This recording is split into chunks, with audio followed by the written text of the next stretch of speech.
Morning. Today is Tuesday, December 17th. Time is 9 o'clock a.m. Notice of the time and place of these committee meetings was publicized by notifying the area news media, by publicizing the same in the Omaha World Herald, OPPD outlets newsletter, OPPD.com, and social media, by displaying such notice on the arcade level of Energy Plaza, and by emailing such notice to each of the district's directors on December 13th, 2024. A copy of the proposed agenda for this meeting has been maintained on a current basis and is readily available for public inspection in the office of the district's corporate secretary. Additionally, a copy of the Open Meetings Act is available for inspection on OPPD.com and in this meeting room. Thank you all for joining us. As a reminder for those joining on WebEx, please mute your microphone to reduce background noise. To members of the public, thank you for attending. You are in listen-only mode. If you have any technology questions, please use the chat feature in WebEx to communicate with the event host.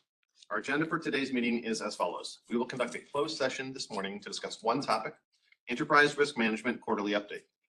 We will conclude this morning's closed session no later than 9:50 a.m. in order to open the WebEx meeting to allow the public and OPPD staff to join. We will begin the public session at approximately 10 o'clock a.m. and receive reports from each committee. Director Molhoff, do we have a motion to go into closed session? I move that the board go into closed session at this time, 9:02 a.m. to discuss one topic, Enterprise Risk Management Quarterly Update. With respect to the Enterprise Risk Management Quarterly Update, a closed session is necessary for the protection of the public interest because the discussion involves matters that are confidential and protected by the attorney-client privilege and attorney work product doctrine, and involve the discussion of security for district property and utility infrastructure information. Second. Second. Director Wagner is online. Director Kavanaugh, Yes. Director Ford, Yeah. Director Howard. Yes. Director Molhoff, Yes. Director Moody, Yes. Director Spurgeon, Yes. Director Williams. Yes. The motion to go into closed session has passed. This closed session will be limited to one topic, Enterprise Risk Management Quarterly Update. No votes or other board action will be taken. A motion and a second is required to reconvene in open session. So move. Second. Director Wagner is online. Director Kavanaugh, Yes. Director Ford, Yes. Director Howard. Yes. Director Molhoff, Yes. Director Moody, Yep. Director Spurgeon. Yes. Director Williams. Yes. Motion to come out of closed session at 10:01 a.m. is carried. This closed session was limited to discussion regarding one topic, Enterprise Risk Management Quarterly Update. No votes or other board action were taken. Notice the time and place of these committee meetings was publicized by notifying the area news media, by publicizing same in the Omaha World Herald, OPPD outlets newsletter, OPPD.com, and social media, by displaying such notice on the arcade level of Energy Plaza, and by emailing such notice to each of the district's directors on December 13th, 2024. Thank you all for joining us. As a reminder to those joining virtually via WebEx, please mute your microphone to reduce background noise. To members of the public, thank you for attending. You are in listen-only mode. If you have a technology question, please use the chat feature in WebEx to communicate with the event host. We will take public comments at the end of today's meeting, as well as at the board meeting on Thursday, December 19th, which will be conducted in person at the Omaha Douglas Civic Center and will begin at 5 o'clock p.m. The public may attend in person or remotely via WebEx by going to OPPD.com. Joining me today in person are my fellow board members, Mike Kavanaugh, Matt Core, Sarah Howard, Ms. Molhoff, Craig Moody, and Mary Spurgeon. Director Amanda Bogner is joining us virtually via WebEx. We also have members of our executive leadership team, Steve Bruckner, our general counsel with the Fraser Stryker Law Firm, and OPPD staff. Additionally, we currently have 22 attendees in the meeting, consisting of OPPD employees and members of the public. Today, we will hear the following committee reports. The governance report will be provided by Director Molhoff on behalf of Director Bogner. The Finance Committee report will be provided by Director Spurgeon. The Customer and Public Engagement report will be provided by Director Howard. And the Systems Management and Nuclear Oversight Committee report will be provided by Director Moody. Javier Fernandez will now give the safety briefing. Thank you, Chair Williams. I'm going to ask a member of our corporate security team to do a safety briefing physical here in the room, and then I'll do the rest of the safety briefing. Josh. Good morning, everyone. Thank you for joining us. As normally is the case, we have some first aid fire suppression materials directly outside the room here. We also have the emergency exits that are marked in the case of any type of evacuation. I would ask us all to meet in the parking lot just to the north so that we can make sure we're all accountable for. Please be aware of any type of trips or falls that might be in our ways. There's a lot of cords going on around the room, so just be aware of that. Also, the weather looks decent today, but we have seen it get pretty nasty out already, so please keep aware of that as well. If anybody needs any assistance during the meeting, please let myself know or any member of OPPD. We also have other security staff outside the room, so they can assist us if we need that as well. So with that, I'll turn it back over to the president. Thank you, Josh. Quickly, I'll touch on cybersecurity first. Just a reminder in this season where we're distracted potentially with holidays and vacations, et cetera. This is where we could let our guard down when it comes to security awareness, especially with cybersecurity, as we're looking at emails and sending emails and buying things online and clicking on links. I would just remind all of you to please keep your guard up more than ever. It's one click could really do a lot of damage to your organization, to OPPD, to your own personal life. On the psychological safety, I'm going to focus on trust. A few months ago, there was some conversation here with board members, and I thought that was fantastic. The reflection of trust is important as we go into any conversation, into any debate, tough decisions we have to make. One of our board members mentioned, well, our constituents have trusted us to make right decisions, and it may be impossible for us to share all the information and exact data with the hundreds of thousands of people who we're responsible for, and yet they trust board members to make decisions based on the information that you have. But the time that you invest in learning and discerning and being aware of how all the complexity of the district it is really important. And there is an element of trust between constituents, board members acting on behalf of constituents, and then management. So I would just highlight that as something that I cherish dearly. It's something that allows this organization to move forward, and that we have really good debate and dialogue, because we are starting with the base of the psychological safety. You see all these elements in here, especially with the trust. Going on to the next slide, the focus for December, situational awareness, just ability to perceive, understand, and effectively respond to one situation. Before we start any job, it's really taking the time to get the lay of the land, so to speak. And this happens when we're going out and doing physical work for OPPD. It happens when you get in your car. As you're walking to your car, make sure that you have some situational awareness.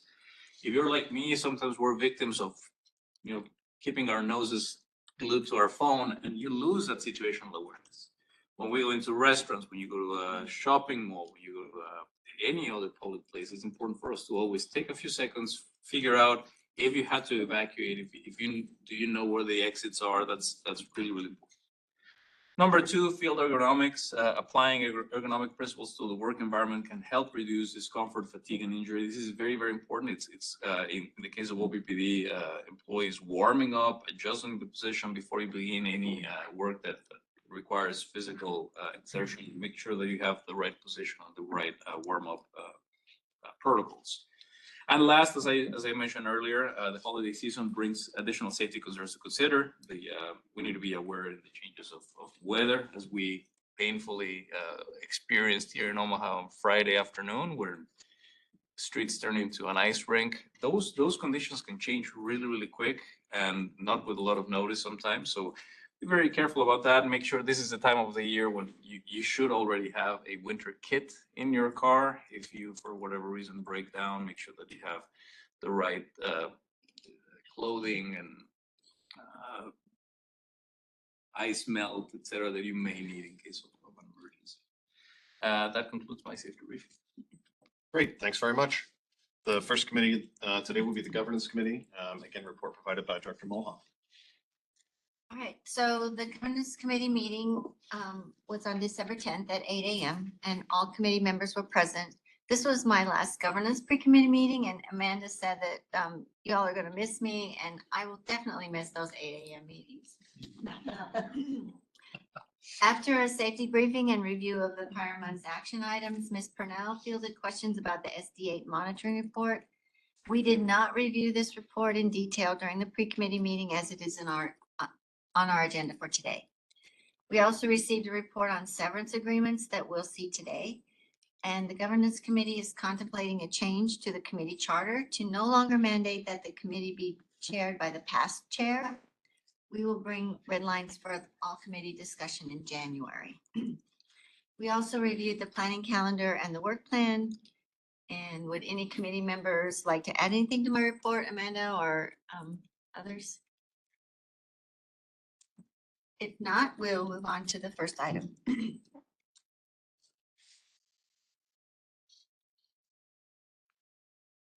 Good morning.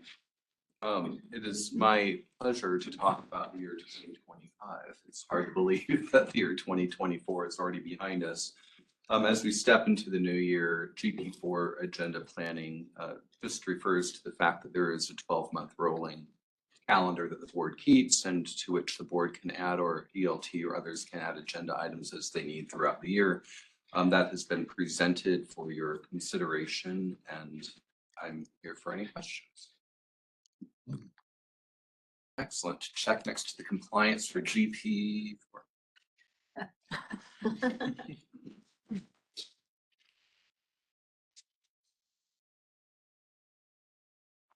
So next, I would like to introduce John Staub, Director of Talent Acquisition. He's going to present this as the 8th Employee Relations Monitor report. Very excited about this, John.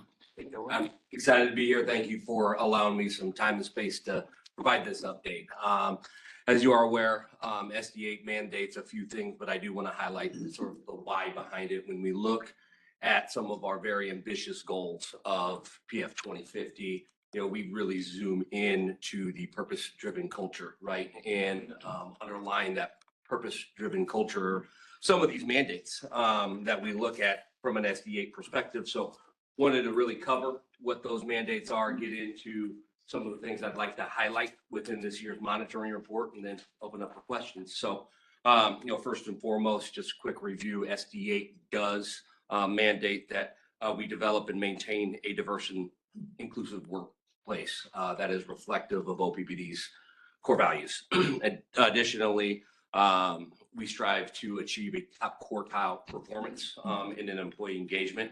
As well as a few other things, engaging our workforce in personal and professional development, providing an annual AAP report, and conducting an engagement survey annually. So those are some of the mandates that SD8 requires us to go through. And if we go to the next slide, I will kind of go over some of the executive summaries of this year's engagement survey. First and foremost, our overall favorability was 75.8. Did not hit top quartile. Top quartile, as you can see in the blue, is 79% with the peer groups that we have established. In talking with our consultants, I will mention that reaching top quartile with this peer group is very aggressive for us, given the makeup demographics of this company. That does not stop us from continuing to pursue this goal, obviously, but I do want to just make sure that that is notated within this board. As done quickly, this peer group includes non-utilities as well. Correct. Yep. I think that's the nature of it. It's as a utility company, it's harder typically. If we were to compare ourselves to other utilities, it would be a relatively easier metric to achieve, but we're setting the board has set the bar higher than that, and I appreciate that challenge. Who are the comparables in? Is it local companies and companies of similar size? Similar size and from a regional perspective, yeah.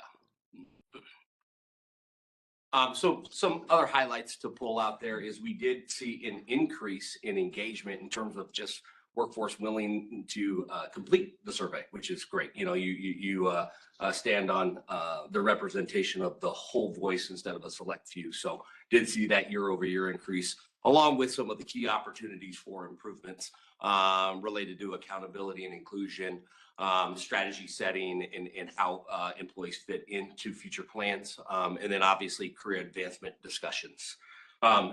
I did want to double click on some of the ethnic subsets that we have. If we go ahead to the next slide here, where we really do have an opportunity to dive in a little bit deeper. The one I will mention here is our African American and Black population. As you can see here, when we compare these different subsets, there is an indication that we're lagging a bit when it comes to the Black and African American experience at OPPD. That said, it is not holistic by any stretch of the imagination. It is very much focused on the inclusion metrics that are surfaced through this annual engagement survey. Those inclusion metrics or concepts you can be seen here from the questions that are asked and where our Black and African American coworkers stack up comparatively speaking. So clear opportunity there, right? It's something that we take very, very serious and have already started to dig in. So I wanted to take a few moments to talk about what we have done and sort of what the future forward approach to solving some of these opportunities might look like, right? So first and foremost, we brought in a consultant, Ovel Babby, to help guide these conversations, right? We started with cohorts in a pre-survey to kind of get the ball rolling and seeding ideas of where our opportunities truly lie and what can be done instead of just starting over and saying, okay, tell me everything, right? So started with pre-surveys and then moved into some focus groups led by Ovel and really did focus on a few different things. And out of those focus groups, there were 4 themes that emerged, but 47 recommendations, okay? At this point in time, we're working through all of those recommendations and going through the prioritization process, right? Understanding where our highest impact items are, maybe where some low-hanging fruit is, and truly what's viable, feasible for the near term, right? We'll also mention, while we have focused on Black and African American workforce, we do believe the outputs of this experience will be leveraged across all of the demographics that we have, right? Just because we are focusing on the Black and African American experience does not mean that that's the only one that we're focused on improving. Truly are focused on improving the engagement and inclusivity across the entire workforce. So wanted to just point that out. Do believe the strategy will be about 3 years in length and include additional metrics and updates for not only our executive leadership team, but potentially the board of directors as well. Stop there real quick. Any questions when we talk about that specific item as related to SD8?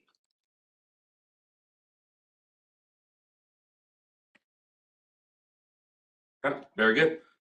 We'll keep going here and get into the AAP or the Affirmative Action Plan Performance Review. As notated, many of you know, maybe some might not know, but as a federal contractor, we are required to have AAP plans for any establishment with over 50 employees. OPPD has 8 establishments. And so we have 8 different AAP reports, and I'm pleased to let everybody know that out of this year's cycle, we had 0 goals, meaning from a compliance perspective, OPPD is adequately utilizing our workforce that's available to us by demographics, by gender, those type of things. So we are definitely in compliance. And if you look at our trend, I think 2022 was 9 goals, 2023 was 1 goal, and 2024 was 0 goals. So kudos to the entire company for being very, very intentional about, identifying the goals and doing something about them. Then next, I will go into some of the specialized recruiting efforts. If we go to the next slide here, that we're taking and trying to think about our future workforce. Okay. A lot of the transactional stuff, who we need to fill this job tomorrow, that's obviously being taken care of, but we're looking at 36 months and beyond. and doing some things from a workforce development perspective that I just wanted to notate here, not only holistically, but intentionally targeting some of the demographics that we desire when it comes to, again, building a diverse and inclusive workforce. Up here, you can kind of see some of the signature programs, Find the Why being a technological solution, gamifying a recruiting approach. Also, Heartland Workforce Solutions, we are chairing that board. That is an American Job Center, right? A public workforce systems organization underpinning of a lot of the skills and needs development of our community, particularly the ones that could be considered marginalized. We're chairing that organization and doing some wonderful things with the community there. We have increased our college footprint from a partnership perspective, right? When we look at PF 2050, some of the aspirations that we have are to become a national employer of choice. Right now, I can definitely say we're a local employer of choice. We're expanding the footprint to become a regional employer of choice, but our eyes are on becoming a national employer of choice. And we have to do that through collegiate partnerships and expanding that footprint. So definitely taking care of that. With an eye towards that national lens, also want to just notate some of the national partnerships that we have, specifically targeting the engineering communities, Latino engineers, women engineers, and African-American engineers. It's strengthening our partnerships with those national organizations that have more of a presence in service of becoming an employer of choice for those groups. And then last but not least, I'll sink back down into the statewide partnerships. The NEWC is the Nebraska Energy Workforce Consortium, which is our local chapter of the CEWD. CEWD being the Center for Energy Workforce Development. This covers the entire state, and through this consortium, we have the opportunity to influence some things from a workforce development perspective, education perspective, getting into our local schools and influencing curriculum and creating awareness around career opportunities in the energy sector. So very proud of that partnership and continuing to strengthen those type of things through collaboration across the state. We'll kind of move into the conclusion of this here. So the recommendation for the government's committee is, has reviewed and accepted this monitoring report for SD8 employee relations and recommends that the board finds OPPD to be sufficiently in compliance with board policy SD8. This is where I will show a little bit of my, I'm new here. Do we need a motion and a second to approve this, or? No, we just have Okay, we'll take it. got it. So with that, do you want to open it up for some dialogue and additional questions? Question. What is the current atmosphere as far as interest in working here? Are there certain job categories that are classifications that are much more popular? Are there some where we're having trouble recruiting people in general? Yeah, great question. And I probably nothing surprising, to be honest with you. The interest levels, okay. What I will tell you In general, across the board, or? yeah, in general across the board. Really what I break it down is the supply and demand model, right? We go talk to our partners across industry in sectors, what I call pure play engineering, civil, electrical, mechanical, those type of things. Just not a lot of talent out there, right?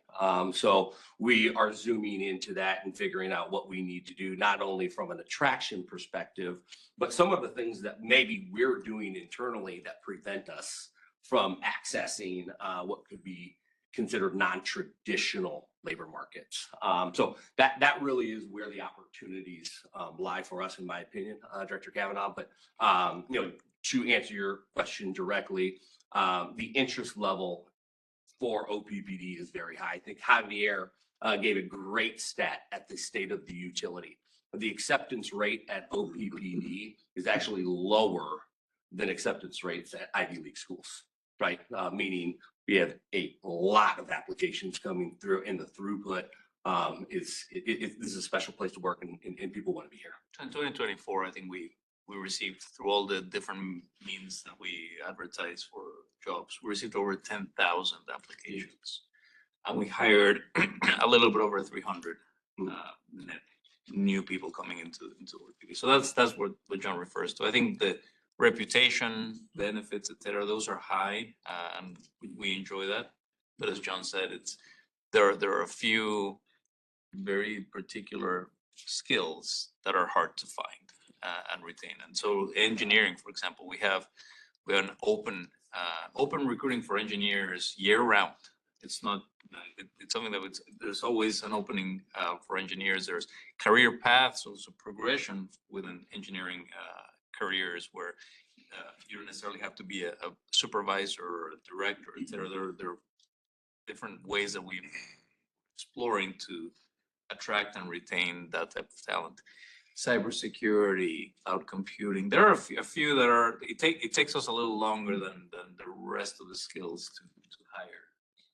But frankly, speaking to my counterparts across the nation, I think we're in a relatively good space. We enjoy a good reputation, and we're still attracting and retaining a high number of employees. Thanks. So when we talked about this in governance, I had asked to see something about, because one of your SD8 metrics is the how you compare to the top quartile. And I thought we were going to see a slide about where OPPD ranks and how much improvement we're making in that aspect. And I thought she was gonna add a slide to the. Sure, don't have the slide for this presentation, but I can speak to it. I will say first and foremost, the slide is in diligent in the bigger packet. When Slide 41 on your packet. Thanks for that, Javier. So when we look at where we're at, we're relatively flat in terms of improvement from a rate perspective, year over year, putting us in the second quartile 41 for our peer group.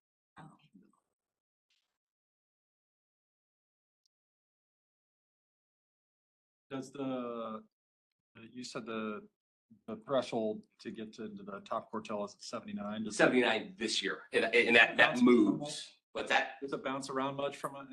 It moves a little bit, right? Yeah, nothing, I would say materially, but you can't just say 79% year over year, right? It used to be, I think when we started tracking these, it used to be 75%. Right. That was the threshold, and that has moved up to 78, now 79. We're moving up to, but the goal is moving up to that. Continuing the chase. Right. You have highlighted the part that needs improvement here. I'd like to go back to one of the provisions in SD8, which is OPPD shall engage its workforce in personal and professional development. And I want to compliment OPPD for doing this. I noticed the number of groups that are invited to become employee resource groups. There we are. And what do you have? 8 of them at least. And so, and then you've started another one, the Human Capital ERG one. I just think this is terrific. That, along with the educational opportunities that are offered, and this year you had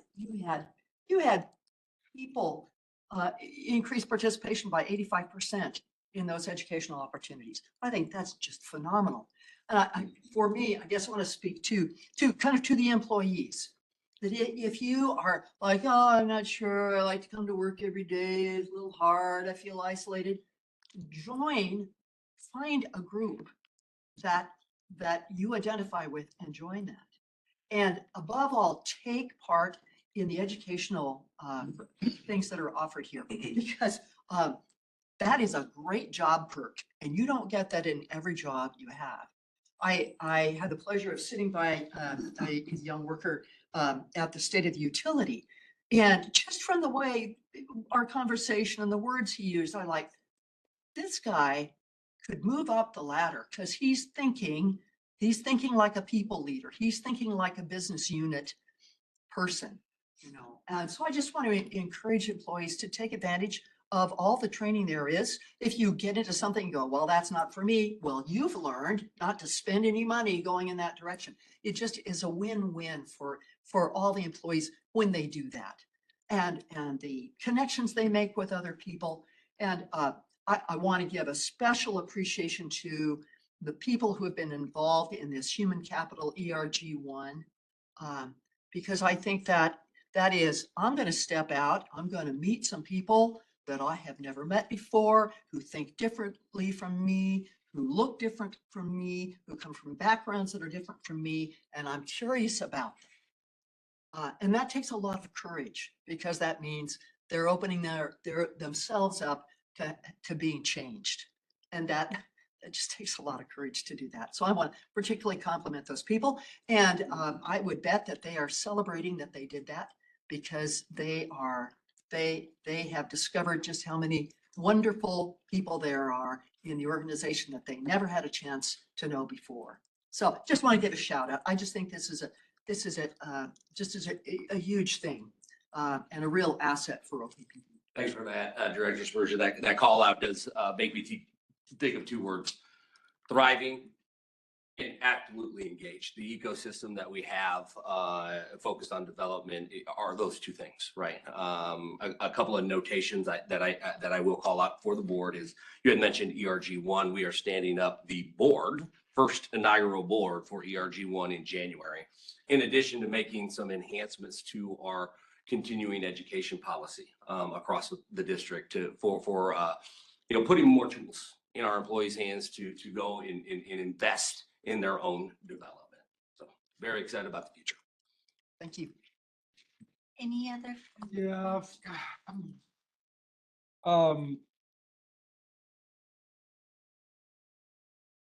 Overall, a really good report, right? Favorability ratings are steady, they're high. We're just on the cusp of that first tier that is the goal. So I'm really excited about that. But John, you named some things that I think are important that I want to ask a couple questions on. As I look at the details here, I'll be really, really curious to see what this looks like in a year for certain categories of employees. So we're below, I'm looking at the demographics by gender. We're at 22% female. It's a tough industry to have good female representation, but we're also below the 26% average in the traditional energy sector. So that's just, I'm thinking about that. I'm the inclusion perceptions by ethnicity, those are concerning for me.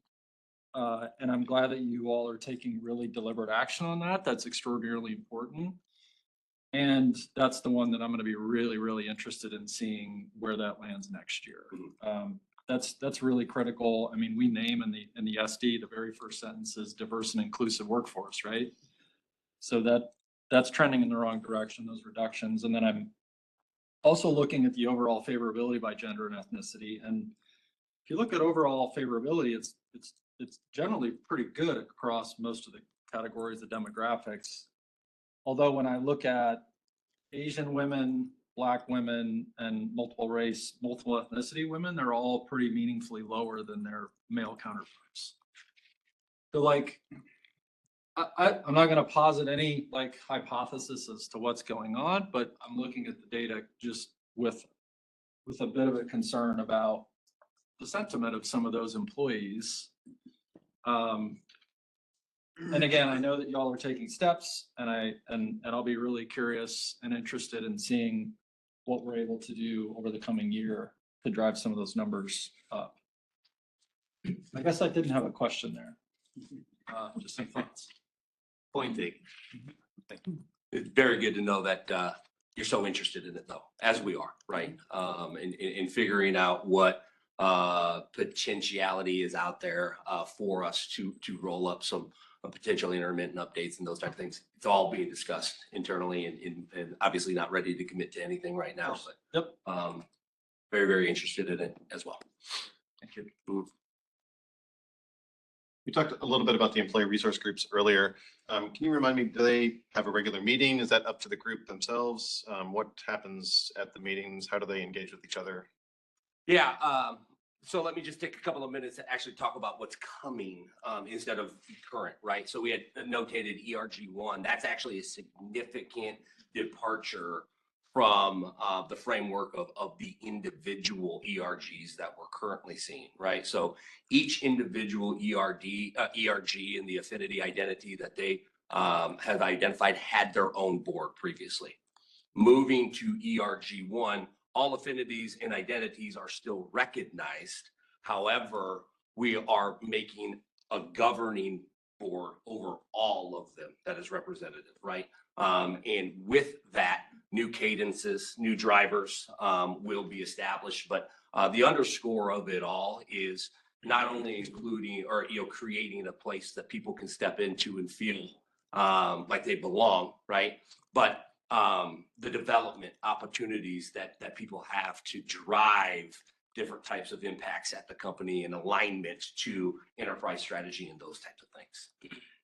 And is the model for ERG1 borrowed from somewhere else or something that was developed internally? Or where did that change in the kind of structure for the individual groups, where did that come from? A little bit of both. The recommendation came from an internal employee who is maybe 3 years new to the company. Saw an opportunity to mature our model based on industry best practices and in some different peer groups that we engage with. And we right-sized it for OPPD and are marching through the execution of it right now. Great. Yeah. And I guess this follows on kind of, is this an effective way to achieve some of the objectives that Director Mitty was talking about, where we see an area where improvement is necessary? Will this help to deliver some of the desired increase in the numbers for groups who have felt less included in the past? And hopefully this will show positive results by next year. Yeah. Great. Thank you. If I may, and great points, absolutely great points. As a minority employee myself, I couldn't agree more. The challenge, I think, and I think the spirit of the challenge is let's focus really on what we can do to improve that perception, that over favorability perception in a meaningful way. And I think we'll take that for sure. When we were looking at, just quickly, it's important also from a mathematics perspective, when you're looking at the favorability by gender and ethnicity, two problems here is one is we have very small groups. That is a problem in and of itself, right? Very small groups when you talk about Asian, multiple, even Hispanic. So that we're talking about one, if we could change the mind of one employee on the multiple, one female employee, we would have had a higher favorability for females than male. And I don't want that to be the case. I'm not going to stop there, right? Because it's not just a numbers game. When you have such small groups in here, that could bias what we're going to be targeting. And I want to make sure that, yes, this is an indicator, but this is not the goal. Really. Mm-hmm. The goal is, as a whole, how do we promote an inclusive workforce that has good representation, increase those numbers, and then overall increase the favorability. Mm-hmm. That to me is something that I'm passionate about, and I really appreciate you bringing that up. Because ultimately, as I've said many times in business environments here in Omaha, we're doing this for two reasons. One, because it's the right thing to do. The board is asking us to have a diverse and inclusive environment. It's the right thing to do. Our employees want and need to feel included, but it's a smart thing to do. We're investing a lot of resources attracting and retaining those employees. We need the best skilled employees we can, as we can with diverse backgrounds, and this is the way to do it. So I'm committed to delivering. Thanks, Javier. Any other questions? So the recommendation is that OPPD is sufficiently in compliance with board policy SD8. Now, in other SDs where they've not met the metrics, we changed that wording slightly to say, and I don't remember exactly, but something about that they're making progress towards meeting the goals. Do we want to change this language, or are we comfortable with sufficiently in compliance? I'm comfortable with that. Oh, we're not gonna take a vote, but, Yeah. but this is your chance to weigh in. Yeah, good question. I found myself thinking through that a little bit. Making meaningful strides, I think, for us as a board sends an important signal that this is something that needs to be, it's not that it's not important today, right? But that we're gonna maintain it as something that's gonna be really important. You really need to hit the accelerator on it. I'm more comfortable with that, but I'm also not necessarily uncomfortable with the recommendation as written. How's that for being ambiguous? Right? That's a political, Stand. Nothing big. and anybody else? I look at it as they're doing what we asked them to do. And I would ask if, I know the SD says similar sized companies, and you made the point of not showing this against utilities, but I think if that's data that you have, that'd be helpful for me at least to see where we do stack up against utilities, just to give us a better idea of how we're doing. If that could be presented next time. I'll take that back. Yeah. For sure. I'm not sure exactly what subsects we have, but we definitely can bring that back. Awesome, thank you. But yeah, I mean, it's clear that they're working at it, so, yeah. Okay. All right, so we will have this on the consent agenda unless anyone has any objections to that. So let's go to the next slide. Any reflections? I think we've already done some reflecting. And anything else anybody wants to say? The only thing on my mind here is I don't know how frequently or when the last time we've made any changes to this SD, but I'm just thinking about, the extent growing, and how, I'm still not sure what post-pandemic employment looks like and so I think for me, it's just sort of a question of, is the SD still providing the right guidance to you and the team? Or are there gaps that you're seeing where you could use some direction from the board? And I don't know that this is something to dig into today, but that's the only thing to your question, Janice, that's going through my mind is the SD evolving with an evolving workforce as well? I think, and I welcome Michael's thoughts on this. Quickly, for me, it's a yes, but I'm not sure exactly what. I think there's an element of productivity in here that's important, engagement and productivity, as we remain a company who's still doing remote work from anywhere, and we've been successfully navigating that. I think there might be some opportunities for us to match that, and with the advent of AI, how do we incorporate that into employee engagement for us to incorporate such a disruptive tool that comes into the workplace in a way that really continues to engage the human behind that. Bill? Yes, thank you, Javier. There isn't anything in the SD that prohibits us from doing what we're supposed to do, so that may be more of the context. It isn't so restrictive that we can't do things. We have been updating our workforce. We have been updating and using different tools. Like he pointed out, remote work is alive and well here at OPPD, among other things. So ERG1, there was nothing that prohibited us from doing that. That is actually intended to create a more inclusive workforce opposed to having separate ERGs. We now are going to have a unified body. So I think that the SD is written to give us enough latitude to do what it is we need to do.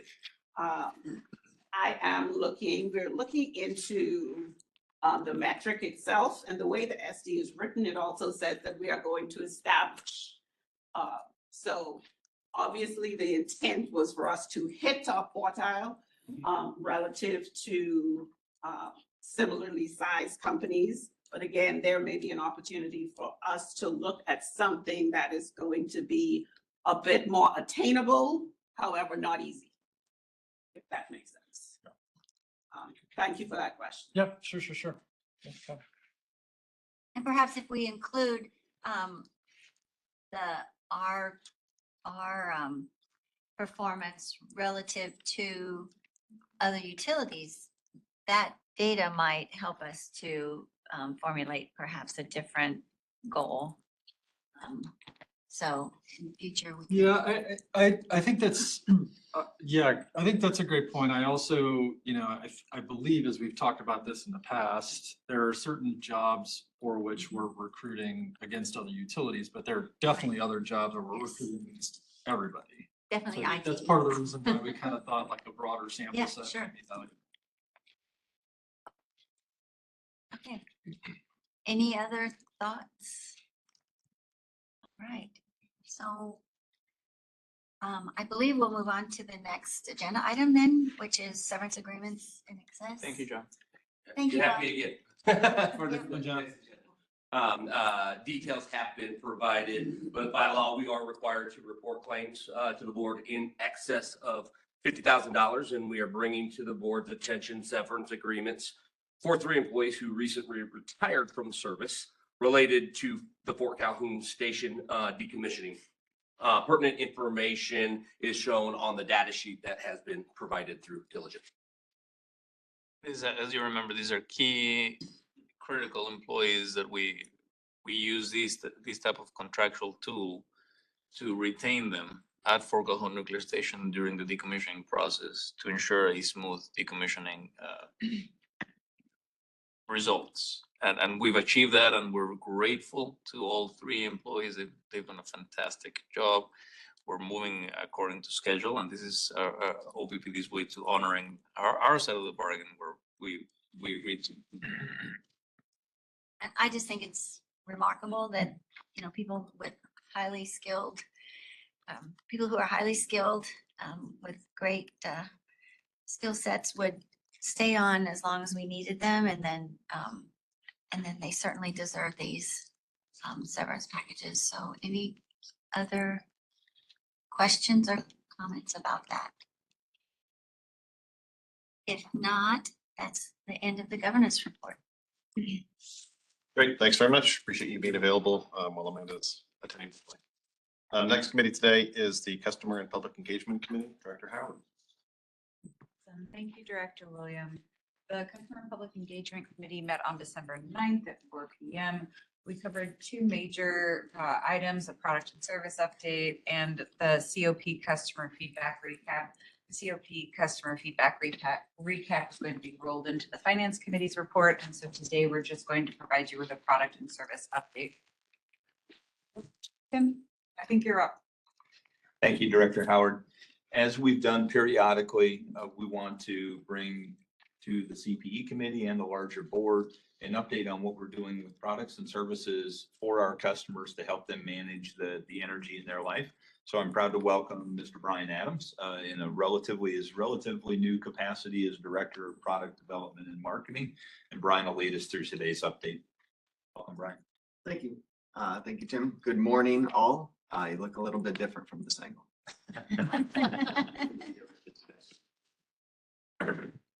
So again, here with the opportunity to refresh how we are engaging our customers in the resource adequacy challenge that OPPD faces. And I'd like to also say that while I am here presenting, please know that this is the work of a lot of strong, capable individuals who have been leading this work for over the last many months. I have the opportunity to present today, so I've stepped into this role, but this work has been going on and continues to happen with a strong team behind. Next slide, please. So a refresher of what is customer engagement and resource adequacy. So over the last year or two, we have had a lot of conversations on load growth and the challenges that OPPD faces. We've had our CEO out there talking to leaders in the community and people across the state and country about the challenges facing us. We've been speaking with public officials, economic developers, who are all saying when and how fast, and we are balancing all of this with the many pressures that we face. We've also had customers from small individual residents to large businesses say, how can we help? And so this year we've developed a program to really reorient and focus on how can our customers help us in this sort of generational challenge that we face. So we are reorienting our programs to be more focused on on resource adequacy, to be able to aggregate energy efficiency, aggregate generation, demand response, those types of products that will help us keep our reliability high and our rates low, going low into the future. Go down to the next slide.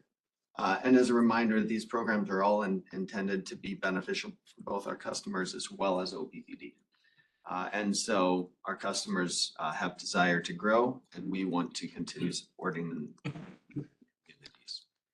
We want to lower the cost for our customers by partnering there and helping maintain overall affordability at OPPD.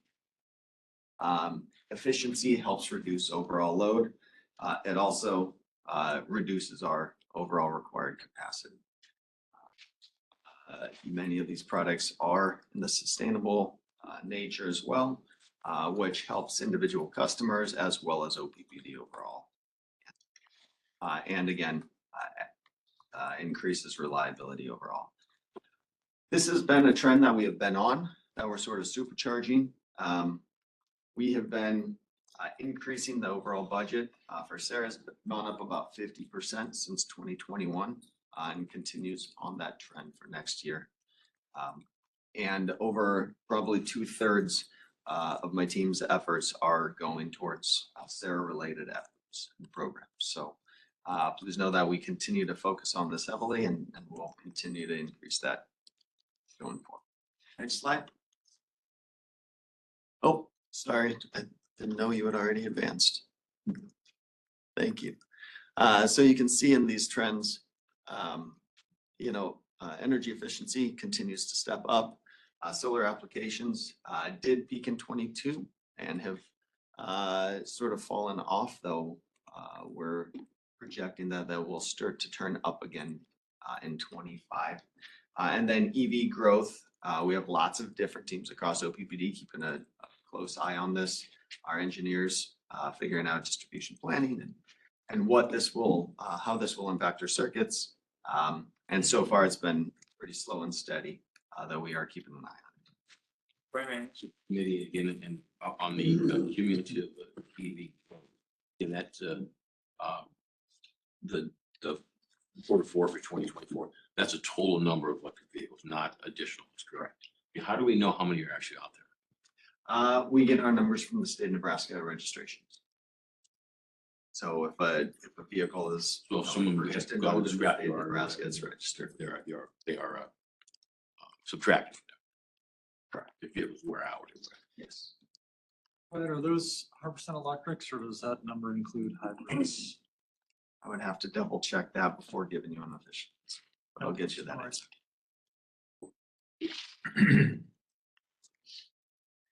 Thank you. So we'll go forward. So won't review all of these programs. Don't have time. I think you want to make this a little more look at that. But it's intended to show this is how we are sort of reorienting our programs, thinking about them as sort of the VPP world, energy efficiency world, and then customer owned generation, right? So we flex energy consumption, we reduce energy consumption, we produce power, right? So 3 categories. That's how we're thinking about how do we engage in this going forward. All right, we'll move forward then into the grant opportunities coming our way. First up, I want to talk about the One Red program. So this is a $307 million grant to the state of Nebraska, and DEE is the entity who is distributing funding. First up on this slide, talking about energy efficiency. We met with them a few weeks ago, and also I was happy and proud to share that they intend to take those funds,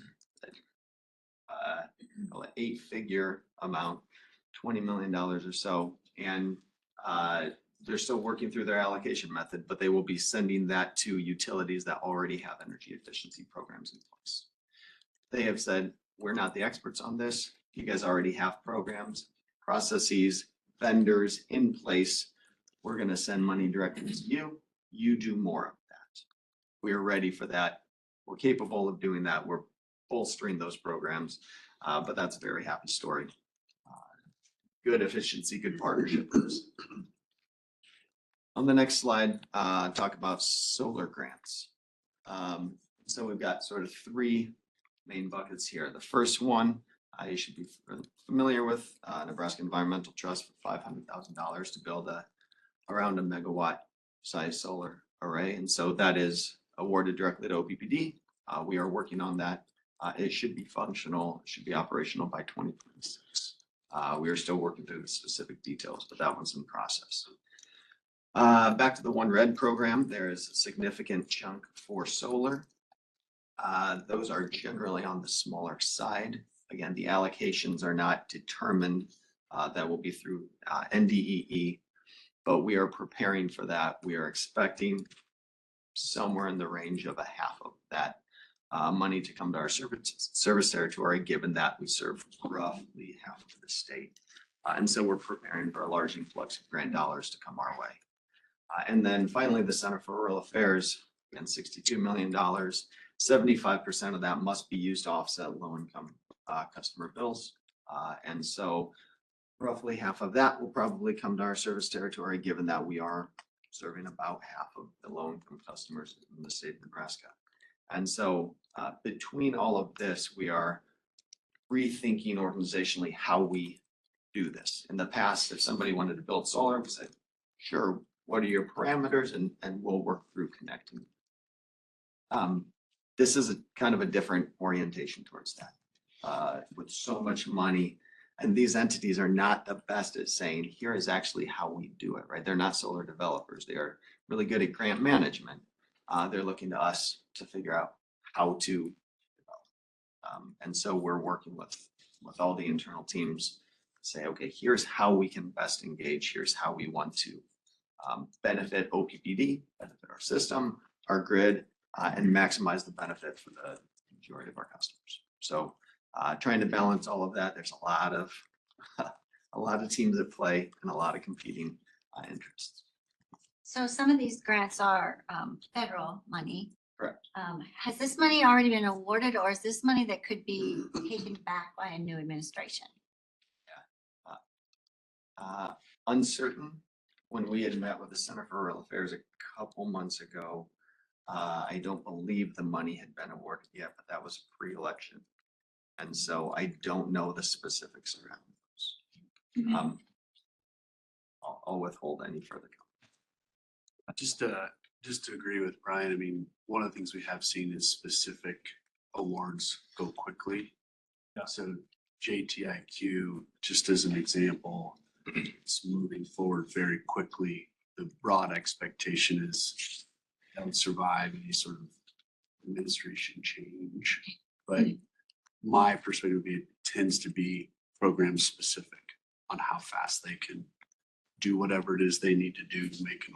So I just offer that as context. It's just when I talked to NDE last week, they said that they haven't even set up the program specific parameters. I mean, they couldn't even tell me how to apply or what to do with it. So I guess it depends on the agency as well. Director Omaha, if I may just double click on that, I think that's a really important point, that often what we find happens is that folks that are very interested in the grants themselves or our interaction with the grants hear the initial release of or news release of the award and believe that's the finish line, when in fact that is maybe the starting gun, right? And we would say that here, that I feel really good about where we're positioned with the agencies that will be administering those, and we're feeling out how do we help them and what they're accountable to do in meeting the award, the grant parameters, and how do we mesh that in a smooth way with what we need to do and what we know our customers need to do as a utility. So we're plugged in. We understand that maybe it sometimes doesn't move as quickly as folks might think it should, but we're plugged in to help influence and inform and partner with these agencies toward a really good outcome.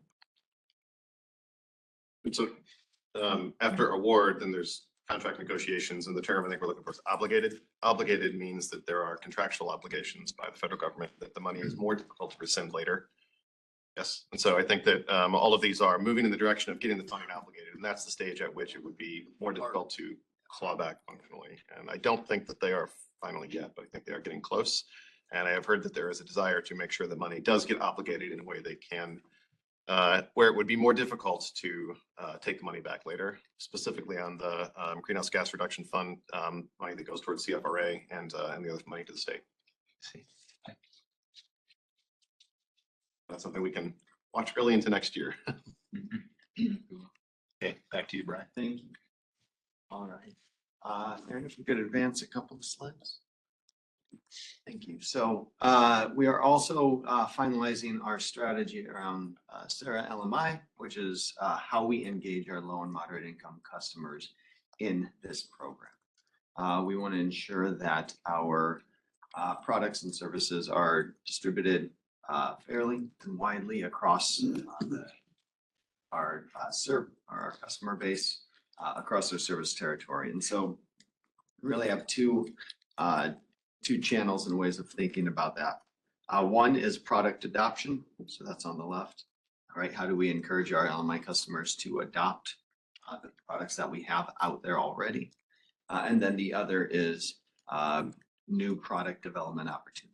And so what are products that would be designed specifically for our LMI? Next slide. A couple of these, for example, you've heard about the customer resource fairs. And so that is something that we piloted this year. We did 2 resource fairs, and we will continue to expand those in the future.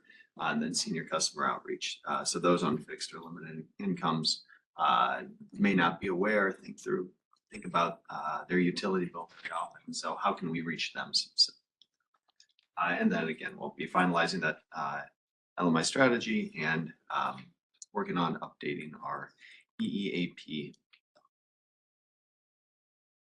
Any questions? Currently, how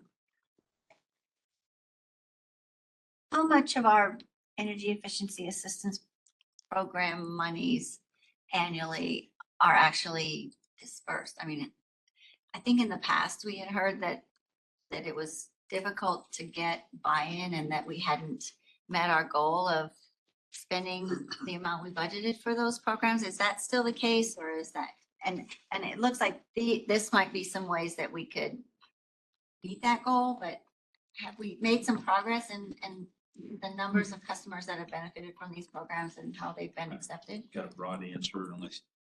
I don't have the specific numbers. I'll be happy to get those today. Yeah, nor do I have specific numbers, Director Malhoff. I will say that it is correct that we have the last few years underspent. That has predominantly been, we always work to reach customers that are eligible and for them to not only take advantage of this program, but sometimes be able to meet the obligations that on the customer side for the program. That's always a bit of a challenge. But the most acute challenge in the last couple of years has been the availability of auditors to make sure the energy efficiency auditors. So that has been an issue that we have shared with many other utilities, and it's pretty consistent around the region. And I'm told nationwide, there have been some changes just in the last few months to, there's been a new agency that's taken over audit responsibilities in an effort to increase those. So long way of saying that we believe we're going to be able to accelerate the number of customers we can reach with the energy efficiency program. I would say overall, those numbers compared to our total number of customers are still relatively small. And what we're strategizing and probably inferred in some of Brian's comments are we're strategizing ways that we can reach even more customers at some stage of the home ownership life cycle to get more energy efficiency in their homes. So we contract with energy auditor Correct. companies. We don't have our own. Okay. Was this, you mentioned, I think you said 20 million from One Red for energy efficiency ballpark. Yeah, give or take. Is that, I'm curious about, I'm connecting that to what you all just described, right? In terms of increasing participation levels with and product adoption of our energy efficiency programs. Yes. Are those the right dots to connect? Yes, and so that will flow in through there. We're finalizing partnerships with local energy efficiency companies as well. Okay. So that we can plus up our programs, we can plus up their programs, right? We work with lots of different channels, and the more channels we have, when those funds come, we'll be able to distribute. Those are specifically not allocated for LMI, or are they? Not sure of the specific terms and conditions of this. Yeah, our early understanding of the programs is generally, within the program parameters of the grants. There are some requirements there around the distribution of the benefits of those grants. What we're unclear is how does that directly or indirectly inform our application of the grants, if that makes sense. So a bit unclear yet directly. Okay, all right, sure, thank you. Thank you for your time. I'm sorry, I was waiting for others there. On the supercharge page at the bottom, there was some reference to customer-owned generation. And then we talked about grant funding that targets the same thing. Do we have any evaluation of the way in which the funding that we have invested directly into customer-owned generation has translated to benefits either to the customer or to the utility broadly? I mean, there is value on the customer side of the meter, and I believe a very significant amount of value. And so have we been able to track that with a small amount of investment on our side, the $2,000 towards individual customer-owned generation systems, we have achieved significantly more benefits? Have we achieved significantly more benefit than we might in types of investment that we could get for $2,000? I guess, is that something we are monitoring, or is that something we would be able to monitor in the future to decide? Again, I'm supportive of the grant funding, but at what point do we realize that making direct investments in customer-owned generation and distributed energy resources has direct value to the customers and to the utility, and we do not need grant funding for that? That is core to the way in which we achieve our objectives. Is that something that we are tracking that we can get to in the future? Yes, so I spoke about reorienting the programs. That $2,000 rebate to this point has been one fixed price with a minimum, but no upper. That is behind the meter, and that has been primarily focused on driving customers towards our Trade Ally program. So if you're going to install solar, go for it. We want you to do it with a trusted organization who agrees to our terms and conditions and does it the right way, right? And so it's been primarily an incentive focused on using the right process. Going forward, we are in conversation about how do we value this? What is this ultimately worth? Are there additional benefits that we can gain from this? Because this is, again, $50 million can make an impact. And so we're working through those details, but everything that you're talking about and asked about is part of our ongoing conversation. So quickly, the team has been doing really nice work. So let me just start by thanking you for all the work that you've been doing, you and your predecessors. Great work. And I think to address the point you're making, I have instructed Tim to make a fundamental change to the way we're approaching these type of offerings. If you remember, there were a few months ago, we had a conversation at a committee meeting, and we were talking about the customer. And very important here that the charge that I gave Tim was we need to look at the customer in two ways: the customer as an individual customer, and then the customer in the aggregate.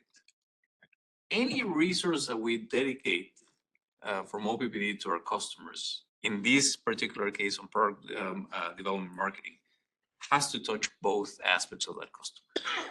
Whereas in the past, I would say we've mostly focused on the customer and the individual, solutions that help customers onesie, twosies, but really we haven't focused on the customer as the aggregate. And I think this is the SARA, the customer engagement for resource adequacy. It's really spelling that out to say any resource is going to affect positively that one family. But at the same time, what are the rest of the customers getting in exchange for that investment?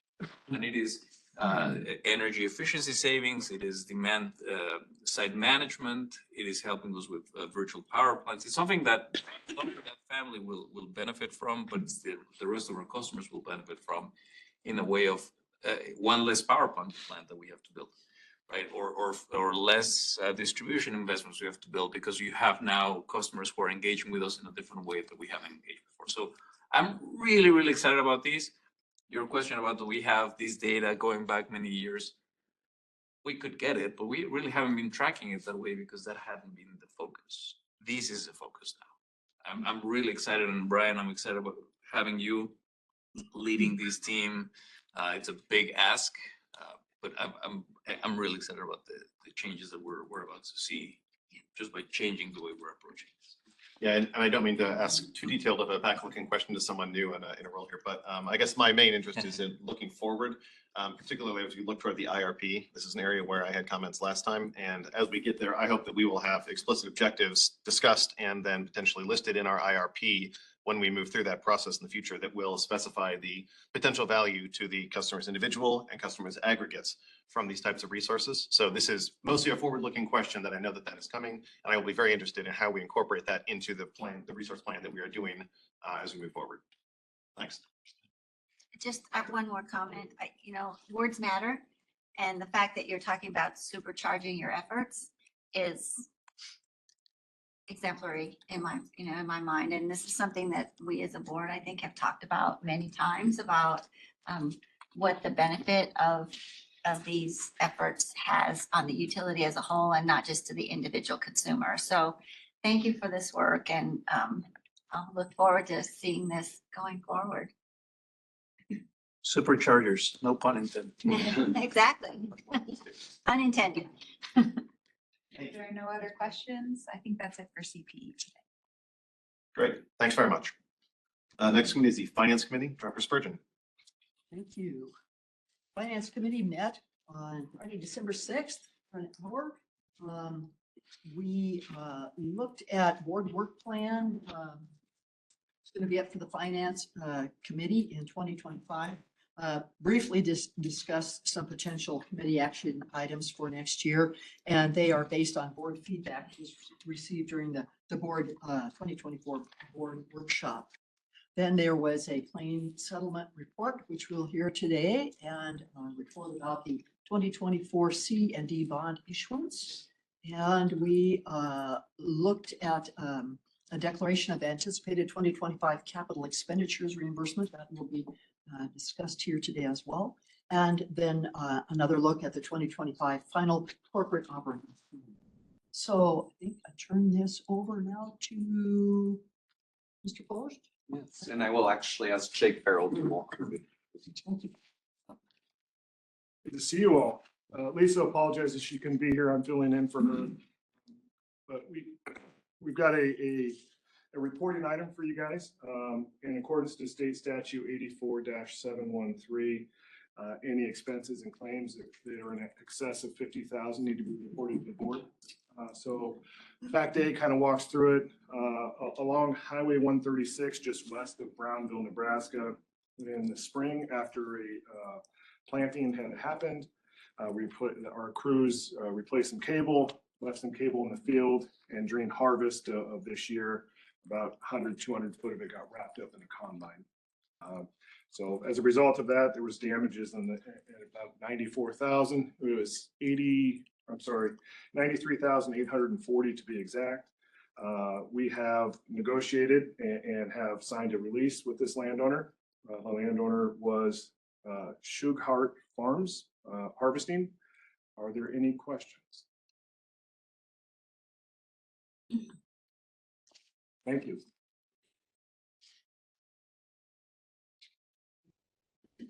Painless. Those ones are easy. You can. Before.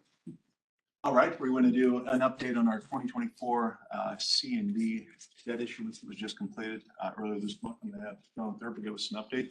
As a reminder, this is the second debt issuance that we've done this year. appreciate the leadership that John and his team have brought to this effort. It's been Herculean and momentous relative to our debt issuance activity historically. So John, I'll pass it to you. Great, thank you, Vice President Bishop.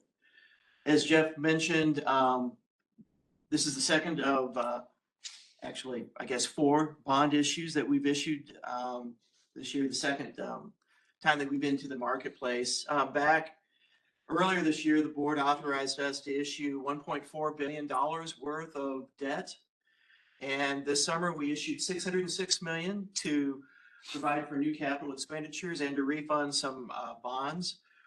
At the end of this year, we also needed to provide funds for new capital expenditures, and we also had another refunding opportunity.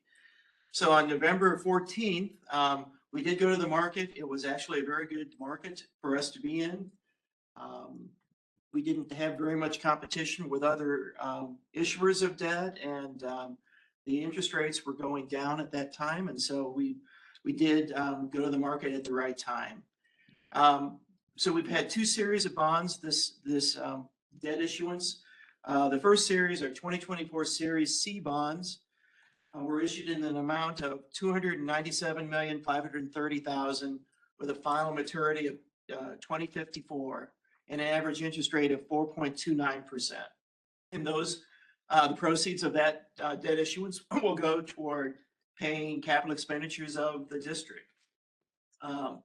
And then the 2024 Series D bonds we issued at the same time. The amount is $76,110,000. Final maturity is in 2043, and the average interest rate was 3.96%. They were used to refund a portion of our 2015 Series C bonds. And when we did that refunding, it's generating about $7.4 million of debt service savings, about 8.7% net present value savings percentage. And both of those bond issues settled here last Friday, December 13th. So we've got the money in and all the transactions were settled.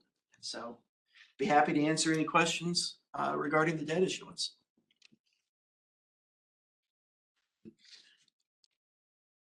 Seeing none?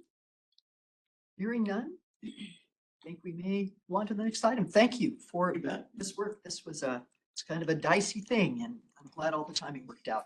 Thank you. Just a quick comment. I mean, Doesn't happen by accident. Oh, no. I did this professionally in my previous life. I used to be a banker doing this, and this is really complicated. And John, you and your team make it look easier from this side, but it's a lot of hard work. It's the policies that the board has put in place on SC13, access to capital markets, having a debt service reserve, funds, rate stabilization accounts, liquidity, et cetera. I mean, all of those things, that's the reason why we're able to access the market and command such low interest rates, because we're a good credit and investors trust in investing in OPPD, and this is for the benefit of all of our ratepayers. So having almost $8 million in savings, debt service savings, because we were able to lower our interest rates as we refinance them. So John, thank you so much. And I know we recognized you a few weeks ago at a company event, but I want to take another opportunity to commend you for your 40 years working at OPPD and leading us through these type of transactions. I really appreciate it. Thank you. Thank you, President Javi Hernandez. Well, that deserves. Thank you. My team, I don't, there's 40 documents we have to go through on this latest transaction. My team is the one that does all the work. I kind of bask in the benefit of their work. So I think I'm part of the next transaction, Jeff. Yeah, John, we'll let you take it in terms of the declaration of anticipated 2025 capital expenditure reimbursement. Great. This is a process we've had in place really since 1979, where the district utilizes a financing plan where it reimburses our cash positions with the issuance of tax exempt bond issues. And we basically use our cash position to pay for capital expenditures. And then when our cash position gets low, we reimburse our cash position with tax exempt bond proceeds. And this is what we've done, the last transaction, the 2024 C transaction, the $300 million that we've gotten. We used that to reimburse our cash level when it was dropping. And the reason we do this is it allows us to avoid what we call arbitrage rebate on the earnings from the investments that we make with the cash that we do raise. And so if you look at that, this last year, we were able to generate about $4 million over what the interest rate is on the bonds that we sold and our commercial paper program. And if we didn't have this program, that $4 million would be rebated back to the federal government. But because we reimburse our cash position, we get to keep that $4 million and use it for district expenses. And so it's a really, really important program that we've had in place.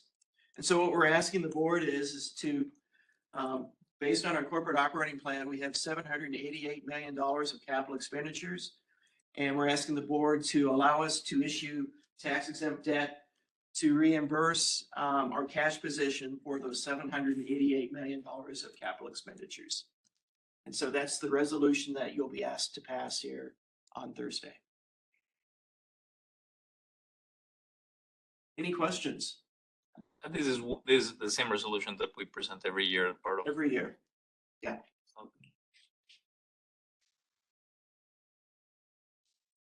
Seeing head shakes. So thank you very much. John.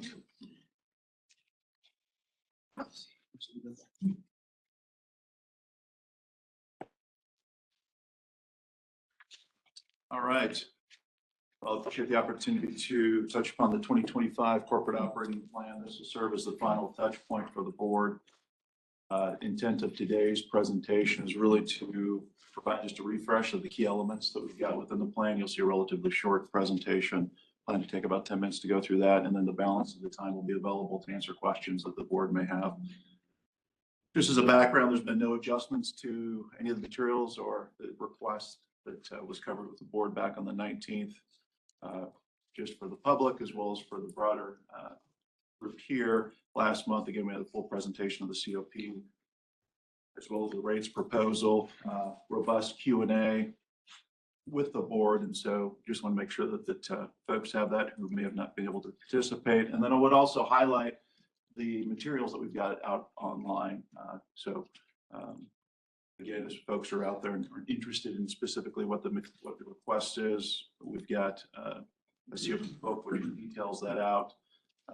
Public feedback, we're going to touch upon that during a moment. That's also containing letters from our independent consultant who reviews our COP as well as the cost of service. Red line to the service regulations and also the resolution and data sheet. Again, a lot of information out there, but want to make sure folks are aware that that's all out there. A lot of work goes into to pull all of that together. Since our last board meeting, we have had the opportunity to meet with a number of the board members, talk about the 5-year rate path, talk about the cuts that were made to the plan, started the plan all the way to where we got with what's in front of us, talk about cost of service, as well as load factors, investments in tree trimming, and some different questions that have surfaced from the board. Really good questions. Appreciate the board's interest, and would just highlight and thank the board. We've been working on this for 3 months. Going back all the way to October, we presented the 5-year to the Finance Committee, and then this is culminating today with just a quick refresh, but also want to take an opportunity to thank the organization. We worked on this for 9 months, collectively, all of us across the board throughout the organization. And so we've had to make some difficult decisions, but outcome is that we've got a very solid plan to move forward with in 2025, and I think we should all be proud of that. With that, again, we'll answer questions at the ask for questions, and then we'll request for board approval, hopefully coming up here at the board meeting coming up on the 19th. Here we've got our strategic directives. We just highlight, as we think about all of our strategic directives, those are really the guideposts that lay out what we have from the board down to the CEO down to management to deliver as key outcomes for the utility. Here we've got specifically SD2, which is discussing calling out rates. Again, we've walked through this last month, but I did want to highlight just a couple items that are on here in terms of equitably assigned costs across and within all customer classes. Again, that is a key component of the plan that we pull together. How we do a cost of service and make sure that we're allocating out rates appropriately to our different customer classes. We've also pursued rate process and structure changes to reflect the cost of energy when it's used. Again, we don't collect any revenues that aren't utilized within the operating year. We don't build up reserves. We try to make sure that we keep money in our customers' pockets. Most notably, though, it going us down to pursue a directional target of 10% below the North Central average. As we look here, you can see that we've done quite well in that regard, continue to increase our competitiveness relative to the regional average. We're 15.8% below, so well in front of the 10%. And then as we look more broadly and think about where we're at in terms of currently compared to the national average, 32.5% below the national average. Very, very competitive on the national stage.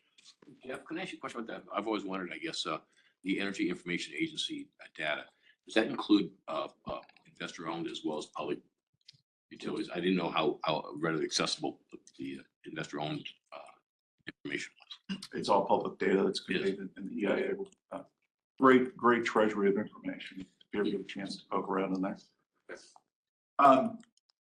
And so again, would highlight just where we're at in terms of delivering on the strategic directive number 2 and the key pieces that have been put forward.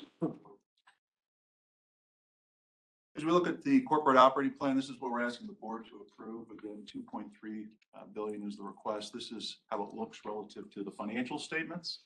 We're also going to provide you more of a functionalized view. But again, as we look at what we would be expected to execute in 2025, what would be against this total amount of expenditures, 2.3 billion. We move on to the next slide. Just one thing that we did get comments about, why aren't we using some of our reserves? But it looks like here that we are using some of our reserves to fulfill this budget for 2025. Yeah, and we'll talk, that's a great call out because it is unique here. Typically you wouldn't see that. This year in 2024, we've got additional expenditures that we are incurring that we didn't get recovered. So we had to utilize the FPPA and RSA. And so we'd be looking to replenish that. And that's why you see it as an ask, as an expenditure to replenish that reserve in 2025. We'll talk a little bit more about that here in just a moment. All right.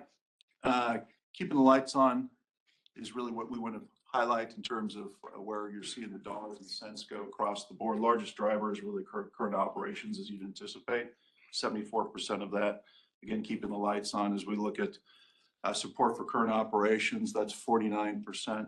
Not a surprise. Again, people in the cost to keep the lights on. If we think about net power costs, O&M, or commodity costs, operating labor costs, crews, customer service, that would all be placed into support for current operations. Other current expenditures up top in the blue, cost of doing business. So this is our depreciation, decommissioning, debt service, pilot payments.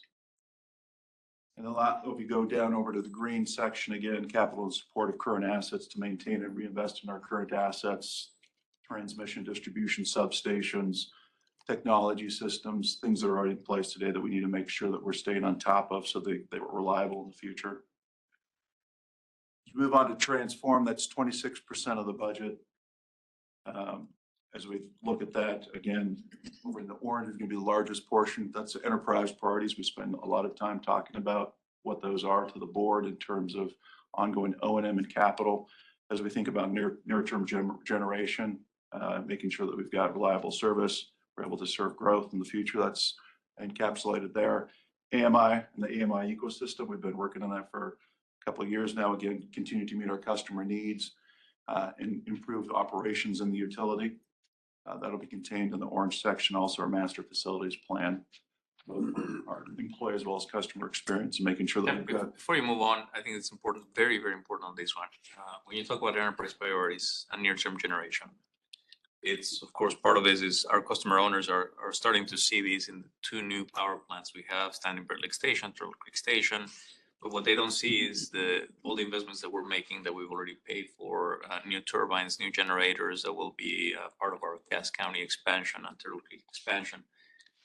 What I want to just pause for a little bit and clarify, this is to do two things: to serve new load for sure, but it is to serve existing load. If you all remember, there's a significant increase in the planned reserve margin that we have to maintain with the Southwest Power Pool in order for us to ensure reliable operations of the bulk electric system. So to serve the same number of people, the same customers we have today, now we need to have more machines available to provide that margin. These investments are helping us meet that standard for higher reliability. And that's important when we're talking about who bears the costs and why. We have new customers coming in with new load. They're helping offset some of those costs. However, there's also additional investments that are serving existing loads, existing customers. We need more machines and more investments today than we did 5 years ago to serve the same number of customers. So I just wanted to pause on that piece. Since you mentioned this is to serve new load, yes, and existing load as well. Great point. Thank you, Javier. This last sliver over here, a lighter blue, expand capital new assets. Again, that's really when you go further west and see all the infrastructure that's going into play in terms of development, purchase transformers for new developments, installation of both underground and overhead electric facilities for new and existing residential developments, also T&D streetlights. Again, that gets categorized into new capital, new asset, expanding capital, new assets as we continue to expand out our system and continue to see that growth gets captured there. Jeff, along that same line, and this question comes up a lot with the public, and I'm going to use kind of an example of I own a grocery store. I know I'm going to get 20% more business, so I need to expand the size of my grocery store. I probably don't raise the prices of my groceries to pay for this expansion before it's up and running. Yes, I count on that additional revenue from the new customers. What can I tell my my constituents? That yeah, we are expanding, and some of our rate increases probably due to the need to expand, rather than having the cost passed along to additional usage by other customers. What do I say? Yeah, that's a great question. I would highlight, when we go out and put together our annual operating plan, we're looking at the existing service, the fact that we're continuing to invest in the infrastructure. We have a very methodical process we go about in terms of continuing to invest in infrastructure that's already in place today, and then also what additional growth is being placed upon the system. We go out and we do a cost of service to try to determine specifically how those costs and how the system is being utilized by our customer base. That's a well-utilized utility practice, prudent utility practice that's used by every utility that's out there. We do ours annually. A lot of utilities don't.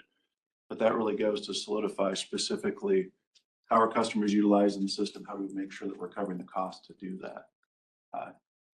We'll talk about it here in a moment, but when we think about the different customer classes, we're also collecting additional revenues to provide that service as well. So as presumably there's an incremental additional amount of electricity that you're utilizing in your expanded store, we're capturing some of our costs as well. So the one piece that gets lost here is the fact that we represent expenditures, we don't also show the revenues.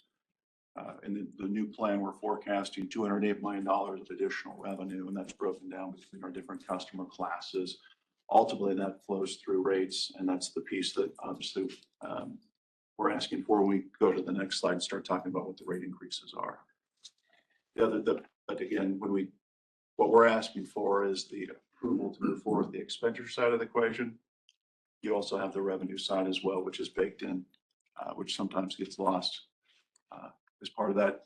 What I would also highlight too is there's a lot of really good material in terms of the COP book that's out there. This is all broken down in good detail in terms of the full picture from a financial perspective. Hopefully folks have had a chance to peek at that as well. Director Kavanaugh, I think from a systems perspective, if I understand your question, which I thought was was uniquely posed and thoughtful. That's what I come up with. Totally love it. The analogy for me is like you have a grocery store, it's maybe 15,000 square feet, and the ceiling's 10 feet high. You're selling eggs, you're selling Doritos, you're selling milk, you're selling all the things. The USDA, who governs the sale of groceries in the United States, says you can't have a 10-foot ceiling if you want to sell Doritos. You got to have a 14-foot ceiling of the structure. So now the grocery store owner's got to go back and they've got to say, now I need 40% more headroom Reserve margin. in my store. Because the governing body said you can't have a 10-foot ceiling, you got a 14-foot ceiling. So if I follow the analogy, I might offer that flavor to be of assistance. Add on to it just a little bit, Director Kavanaugh used to continue with another way, not in the grocery analogy, but other conversations I've had is, in addition, over time, you have to replace coolers. You might have to replace HVAC. You get the same outcome. You get cold produce, but it costs money to replace coolers and other infrastructure. You have to continue to pay people a competitive wage, so you have employees to wait on and help customers. So all of those things continue to go up and get paid for generally by all customers. And yes, there's new revenue that comes in to help pay the cost of the expansion, but it's another way I've explained it as well. Well, certainly, I understand the entire rate increase is not tied to forecasted customer growth. I realize there's other things that come into play as well. Next Question. Move us forward to the next slide. We'll quickly cover this. We went through this in detail at November's all committee. Again, when we think about the rate drivers for the increase, you'll see we really break it out 2024 cost recovery. So as we think about that, folks are well familiar with the challenging year we had with Mother Nature. Continues to be an interesting year, right? We're expected to have temperatures in the 50s in mid-December. So when we think about that, we had 6 major events that happened in 2024: Winter Storm Jerry, April tornadoes, May storms, June floods and storms, and then also the big wind event that we had in July. We've been fortunate in the fact that that was significant. We've been able to offset a good portion of that with expected FEMA proceeds, but we don't get a full amount recovered from FEMA. We get 87.5%. What's not recovered from FEMA, we need to go then collect. And those are additional costs that weren't anticipated in 2024. So a portion of the increase is associated with that. We've also had milder weather. We're continuing to see that today and over the past couple months. And so again, we've had less than anticipated residential and commercial load. That's been significant. And then also some small adjustments come through from our fuel and purchase power adjustment perspective associated with some of the Winter Storm Jerry impacts. For us to hit 2 times coverage, which is what our SD3 metric requires, we need to recover those costs in 2025. And so we'll utilize the reserves. Director Molhoff, you had highlighted that would cover those costs. That's what the request is, to get recovery of those. As we look more broadly in terms of, that's roughly 1/4 of the increase. The remaining amount, so 3/4 of it's is associated with growth in our capital portfolio. As we think about that, major driver there again is focused in our reliability, resiliency, and as well as growth. Again, we continue to focus on modernizing our technology and facilities. So for our customers as well as for our employee experience. As we see that, 788 of that is associated with our capital portfolio. We've got that broken out, and we walked through it in the last presentation in terms of what is associated with transformation and modernization versus just ensuring reliable performance. We talked about that a moment ago. And then relative to our operations and maintenance costs, again, as we continue to grow, as we continue to serve the load for our customers, we've increased the facilities. We do have new generation facilities, so we've added additional headcount. We've been very diligent to make sure that we've held those off as long as possible until the units were able to get to service. We've also continued to invest in additional vegetation management. We've also, as we think about our advanced meter infrastructure, there's additional costs that come along with that, both from a on the capital side above, but also from an O&M perspective. And then we talked about, Javier just hit upon the impacts relative to the Southwest Power Pool, the planned reserve margin going from 15 to 36%, very pronounced in terms of its impacts on how that impacts all of our customers to ensure that we have a reliable system. So those are the items that we've covered back in November and wanted to just highlight again. As we look at the rate action, so how does it break apart? I would highlight your general rate increase. That's 3/4 of it. We walked through specifically what the drivers are.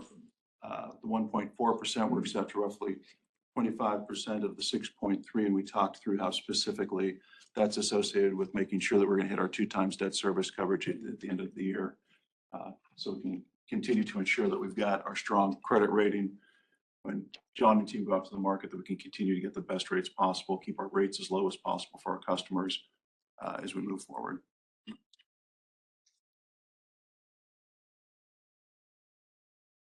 Next slide. This is a piece where we talked about cost of service. Again, a significant item. We're going to go through specifically how the request from a revenue requirement perspective, how that translates and is impacted and allocated across the different customer classes. This we thought was very useful in terms of looking at the 5 largest determinants. When we start over here on the left-hand side, you've got your energy generation, demand, and transmission costs. Those impact all customers. And then when we look specifically over on the right-hand side, those are more allocated. These are costs that are higher costs relative to both our residential and commercial customers in terms of distribution and customer costs. We've gone through to highlight some of the specific investments that are impacting the different areas and drive the allocation of costs. But this was a useful picture, I thought, in terms of how we approach cost of service and allocation of costs. Jeff, you used a specific word there, so I'm going to ask a couple of questions. In the cost of service study, can you describe the 3 major categories of actions that take place in that study? Yeah, functionalization, classification, allocation. Yeah, and the reason I ask is you use that last word a couple times here. And this slide I find particularly informative in the way that we understand how costs are allocated to different customer classes. And that is what leads to different rates across residential, commercial, industrial customers, is that the allocation of costs, specifically on this slide in the lower right corner, there's some examples, fall differently on different customer classes. The number one question that I think we've received is, why are the rate increases varying by customer class? And I think this slide is the most important information.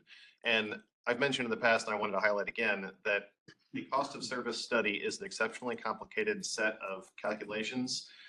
And that information has been presented to board members, including additional presentations outside of board meetings recently, so that we have additional information about this. I really appreciate that, because that helps me to understand the way in which those major steps and the more detailed steps in the cost of service study led to the recommendation for the rate action that we will see here in a second.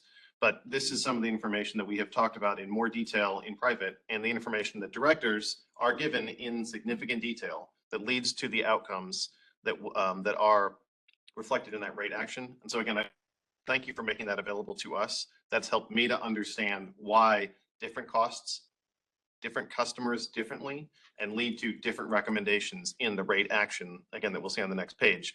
And answering that question, why is it that residential, commercial, and industrial customers have different rate increases associated with this corporate operating plan? This information is what helps me more than anything else to understand and answer that question that we've received from so many people. So I guess I just wanted to highlight, thank you for having this available, specifically referencing very targeted types of activities that are that have different allocations. Vegetation management falling very disproportionately as a benefit to residential and small commercial customers, not to industrial customers.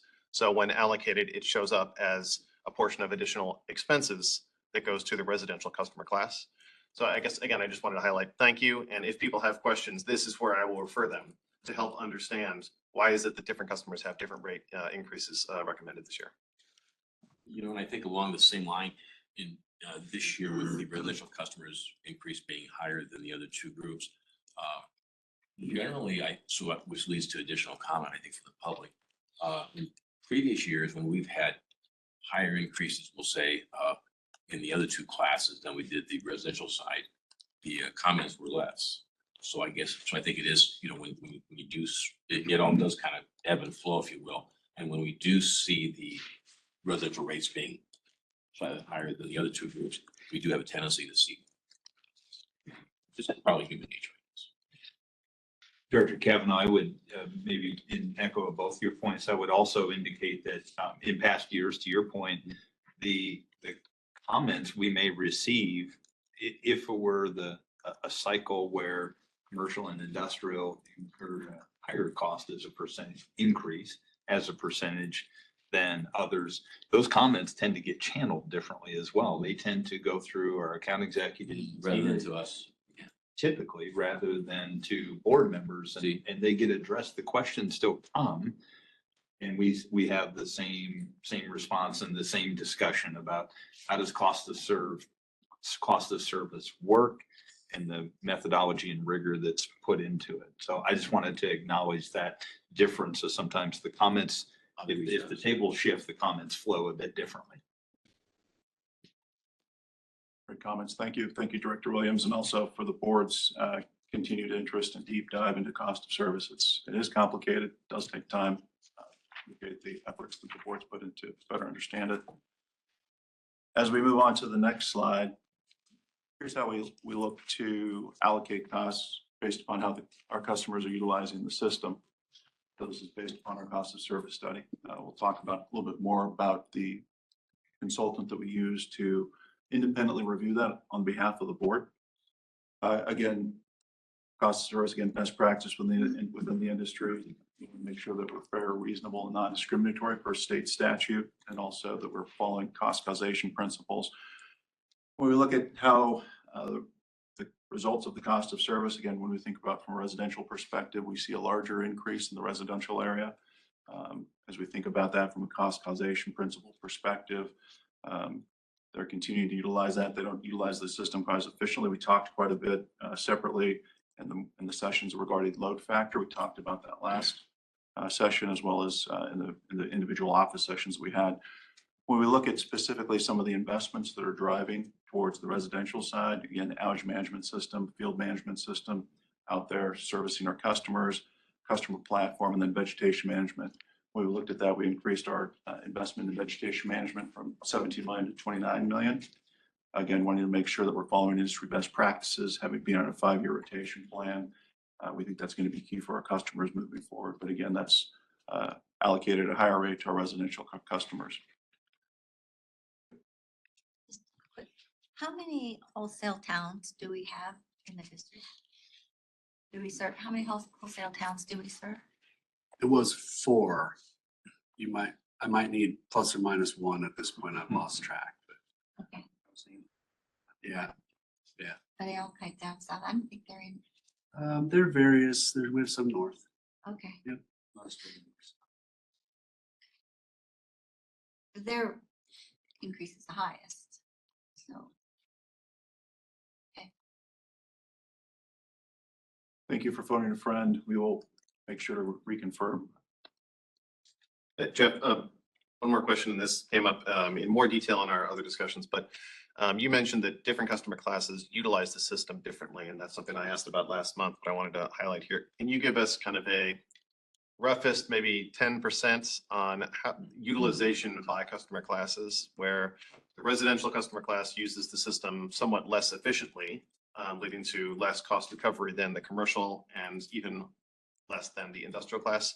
Can you give us a round number, and perhaps this is Brad, can you give us a 10%, closest 10% of what is the utilization by the residential and commercial and industrial classes?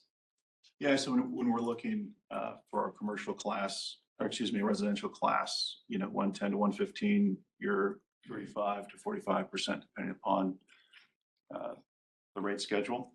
And so when we think about that versus, for example, our data centers, they're closer to 90%. So again, they're utilizing the system much more efficiently. Bishop Household's a great example. 6 a.m., everything comes on, lights come on, stove comes on, water heaters kicked into gear as everybody's getting ready for school. That continues to 9, and that drops back down until 5 o'clock. And so again, the volatility that we're putting on the system versus a data center, for example, that just hums along, or a manufacturing facility. When we look at some of our commercial customers 231, 232, they're 57 to 70% in terms of the load factor they use. And so it's when we think about specifically the rate versus the load factor, they're inversing curves in terms of how the rates get charged versus how they utilize the system. And that was a great question. We talked quite a bit about that in the November meeting, but also had separate information in terms of how that's what the load factor rate is across the different customer classes. Hopefully that's helpful. Yep, great. I appreciate that. And again, that's kind of the second most important piece of information to me in understanding why do different customer classes have different levels of rate increase based on the costs that have been allocated on the last slide. But you know, the utilization, the residential customer class is not just a little bit, but quite dramatically lower utilization of the system. And so costs fall differently between the different classes based on the cost recovery associated with that utilization. So again, this is the next most important, that's the next most important piece for me to understand the answer to that question of why are these different by customer class? Because of dramatically, not just some, but dramatically different utilization by customer class. Thanks. Can I suggest, that was helpful, and when I had our meeting, when you walked through the stuff, it was really helpful. I'd suggest that in what we just both described there, we're using terminology and language that is foreign to 98% of the people who are paying attention to what we're doing. Could you put a finer point, Jeff, in the intersecting curve, right? Like why, help customer owners understand why that low load factor results in higher rates.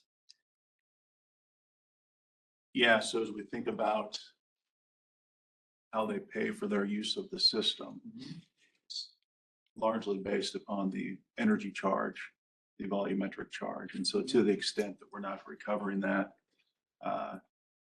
the level of investment that we've got, they're not consuming that at the level in terms of their actual usage. We've got to increase the rate, the variable portion of our rate to compensate, make sure that we're getting the cost recovery from that customer. Whereas if for example, someone's using the system very efficiently, we don't have to have any additional headroom in that energy charge to compensate for the current cost to serve that customer. I would say probably that using Brad's analogy, which, thank you, I thought that was really interesting, the grocery store analogy. Let's give credit to Mike. Mike started that. Okay, thank you, Mike. Yes, and. I think we're more used to volume discounts, if you will, right? When you have a customer that uses our system at a high level all the time, almost all the time, that means that for every 100 kW that we invest in, they're using 98 of those constantly all the time. So there's less additional infrastructure we need to build in order to meet the same very steady high load factor. For a low user customer or a low factor customer, like a residential customer, you know, on the hottest hour of the year, they may use the same 100 kW. But for the most part, you know, people leave to go to work or they go on vacation, they come back. There are many hours during the day that the house is not using almost any energy. Yet we still have to have all of these infrastructure ready and available at a moment's notice. So when the customer comes in and flips on the switch, we're ready to go. So that means that there's a lot less usage of that customer, and we need to still cover all of these additional costs that have to be there all the time because we don't know when you're going to use the system. And I think that's what explains that a low load factor, a low usage customer typically has a higher rate because you have to make up for that difference because of the low usage versus the volume discount that I was referring to, right? When you have a high usage customer, there's less inefficiency in the system. So the cost is lower. You're really just investing almost exactly what they need and they use it all the time. Hopefully that helps, but we're probably saying the same thing. We can come up with a bunch of other analogies. Yeah, but I think saying it differently helps. I mean, people are going to sort of resonate with different examples differently. So I appreciate you, both of you, summarizing that in a slightly different way. It's helpful. One of the things that maybe hasn't been discussed, I think is close to this conversation, is our total system utilization is climbing. So when you look at how all the customers use the system, we've grown, I think, double-digit percentage growth in extracting more value out of the system for everyone. And that's been a big piece of, I think, Jeff's toolbox for keeping rates low, is the more we all use the system, the more efficient it becomes and the less cost we have to recover from customers because the system is being utilized more. And that's in addition to the more you use the system, the faster we recover our costs, which is why the rates are lower for the commercial and industrial who use the system more. We can recover our costs faster. Can I poke on that? Sure. You said who use the system more. You're not advocating that customers use more electricity so as to get their load factor. Yeah. What you're advocating for is a more efficient use of the system. And maybe if it's okay, sorry to be, Yep. Not an advocation for anything, Sure. more of just an articulation of how cost allocation works. Brad, that's a group. That's a great point. That was one of my final points when we look. Oh, sorry. When we look specifically, here we're talking about the change in rate, but we're not talking about revenues. So when we talk about the revenues that are coming through, we see for the plan, an increase of $209 million. When we look at specifically how that's impacting the different classes, 68% of that is being borne by industrials. So when you think about it, obviously, there's a more significant increase here, but when you look at the total absolute revenue dollars, 68% of that comes through for industrials at 141 million, commercials at 24, and residentials at 49. Again, that gets you to your 208.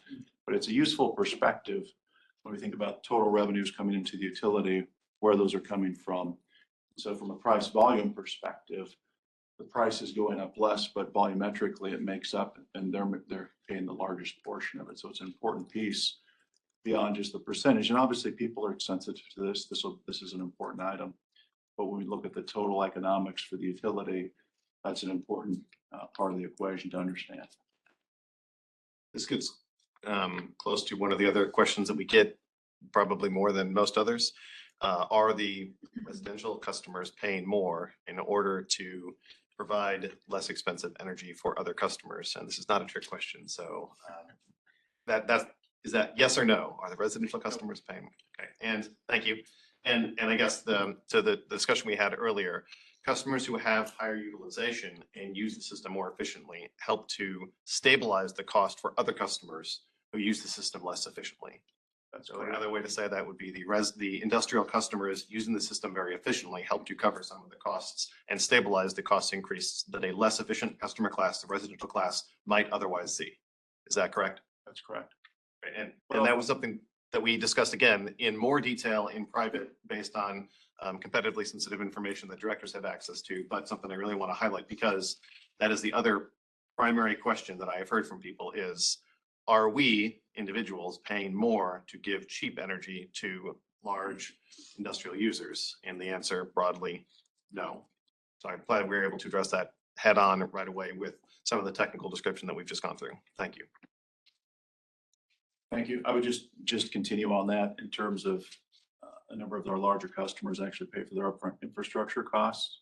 So that's an important piece that's not borne back through rates. They're already paying for that infrastructure upfront. As we look at specifically the cost to serve them, we have a flow through in terms of the market price. And so they wear that volatility. Our other customers do not. And then just in terms of additional capacity, we've highlighted some additional arrangements that we've had where some of our larger customers have continued to bring on additional capacity as well, which is helpful as we look to address their growth needs in the future. So just some additional information, Director Williams, as you highlight, all of our customers pay for the costs that they place upon the system. That's inherent to the cost of service. What I would highlight too is I don't know if there's any more questions on this. I was going to go on to, since we covered this in the last presentation, more questions here.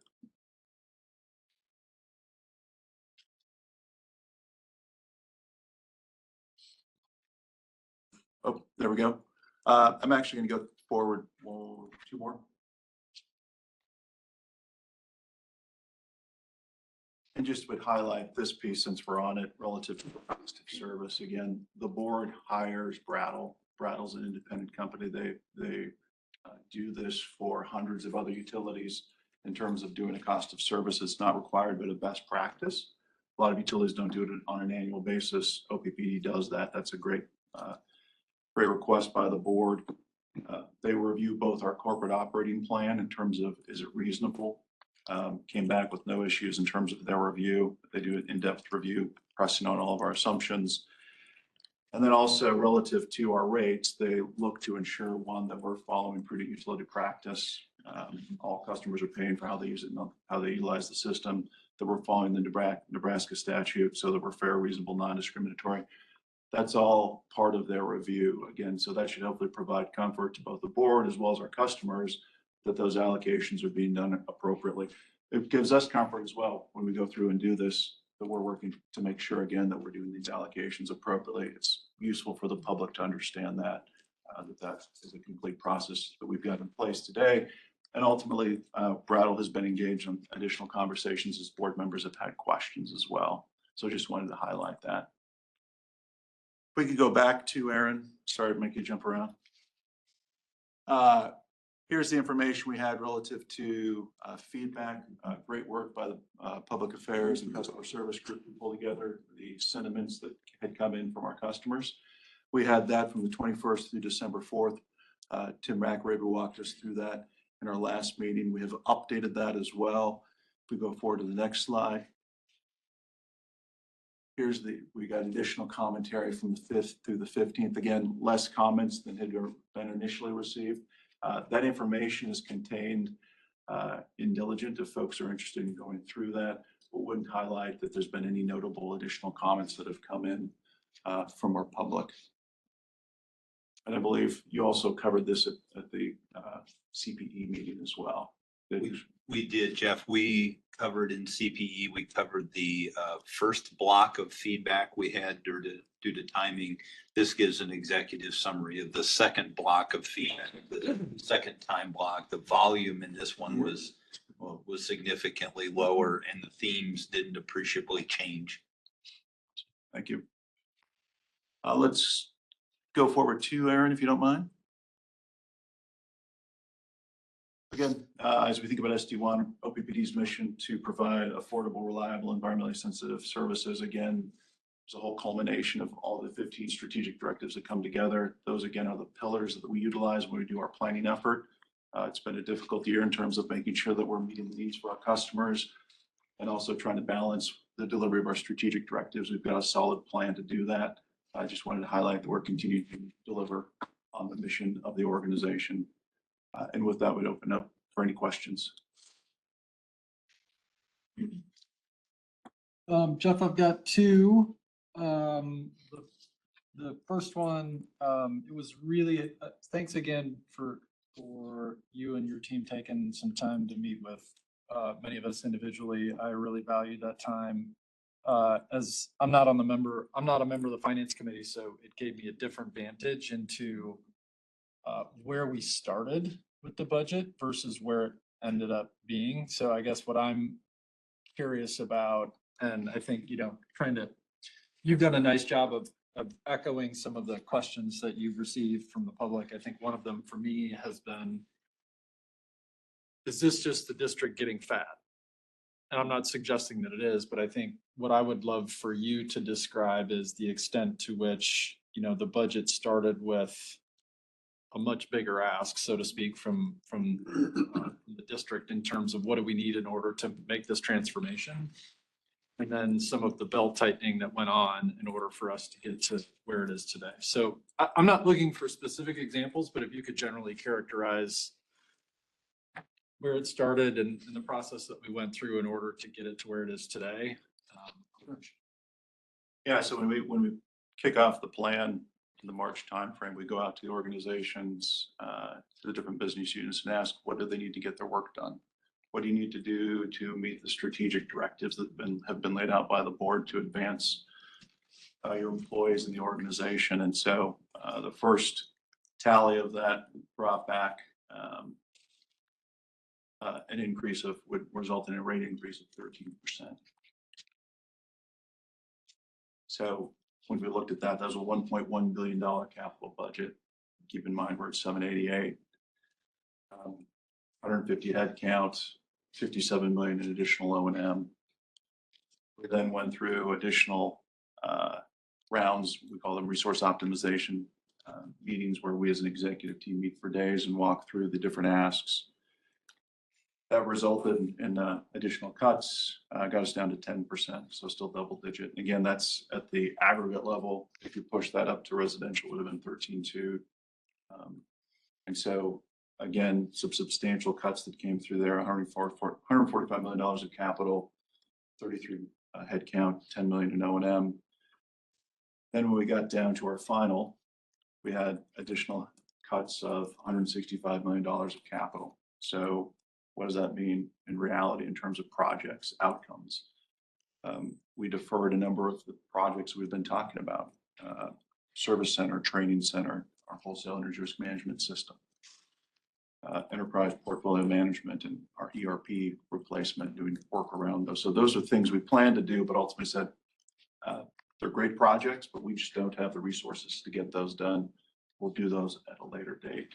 And so that's where we got down to. I think in terms of total headcount, we went from 150 to 62. And we looked at that and said, it's critical that we make sure that we've got our craft. So when we think about crews and additional investment in crews and the folks that are out on the ground doing that work, about 80% of the headcount went to crews, some technology, additional headcount were there, but that was really it. I mean, it's folks with boots on the ground doing work. And so that's just gives you a little flavor in terms of some of the process we went through. And it wasn't always the easiest process, as you can imagine. People had really good asks. They had good business and good needs for the organization that they're trying to address, but ultimately we can't do everything. And maybe another point of reference, and I think it's important for context, historical context. Back in the COP, the 2017 COP, so back in 2016 when we approved that, that started a 5-year period of no general rate increases. Right. And that coincided also with a very intentional program of cost and process improvement, trying to figure out where were the efficiencies that we could find within the district to make the district more efficient. To using the analogy, were we too fat? And what we found out is that, yeah, there were areas where we had some inefficiencies. And so for those 5 years, 2017 through 2021, we found every efficiency that we could find in the district and really making this organization as lean and efficient as we could possibly have. That was a 5-year period where again, we had no general rate increases. I as a CFO during that time, it was hard to do, but it was rewarding in that we found those efficiencies. I could look back to any customer in the face and say, we're running a really well-oiled machine, efficient oil machine that is really looking at using every dollar we get in the most efficient possible way. Starting in 2022, you can't continue that forever, right? In 2022, we started seeing these load growth that we're talking about, the planned reserve margin conversations that started to increase from 12% to 15% to the 36% in the winter we have today. So it's time for us to reinvest in the district. It makes me more comfortable coming to the board and to the public today with a rate increase that we have in front of us, knowing that we first went through a very significant process to eliminate inefficiencies, to become a well-oiled machine that we are today, and really knowing that the increases that we're asking for today are to expand the system. Had we not gone through that period, it would be harder for me to know how much inefficiencies have we taken away from the district at the same time as we're adding resources. So I think that for me is important. I think the historic context is important. And it doesn't mean that we're relaxing our standards. You know, Jeff and his team, they have a very good team of people that are looking at making sure that there's no waste. and that we are running the organization as efficiently as we were running it back in 2017 Yeah. under the no rate increase environment. Thank you for that, Javier. Comment question. Yes, gained efficiencies, but in going through that, I recall us discussing, not us, you and I, but us broadly discussing, are we just sort of kicking the can down the road and then the rating, that freeze will be over and then things are just, we're gonna have to recover because, and I'm picking a random example, we've cut vegetation management so severely that now we're behind and we have to catch up. So like, I appreciate the desire to freeze rates for 5 years, even though I wasn't involved. And I don't want to get into these 5-year commitments going forward. I think that's bad policymaking. And I do recall, and Mike, I'm going to lean on you here for a moment. My recollection, part of the commitment to be able to do that was eliminating operations at Fort Calhoun. Question mark? Remember, did that have that much of an impact or That is was it right. just negative? That is right. It, I think it helped. It was there were It separate was the only decisions, but Right. they were contemporaneous decisions. And the $30 customer charge. Yeah, so there were efficiencies gained to be sure, but I think the soup is a little bit, maybe going back to a grocery store example, but it's a little bit more complex than just we gained efficiencies through cost cutting. Okay. My next question for you, thank you for walking through that example. That was for me extraordinarily helpful when we did it in our meeting. My second question relates to the Rattle Group report. This is such a valuable resource that we have as a board that they double check all of this stuff for us. But I was really intrigued by some of their narrative in the report that references the need for the district to be cautious about the expected impact of hyperscalers and other large loads.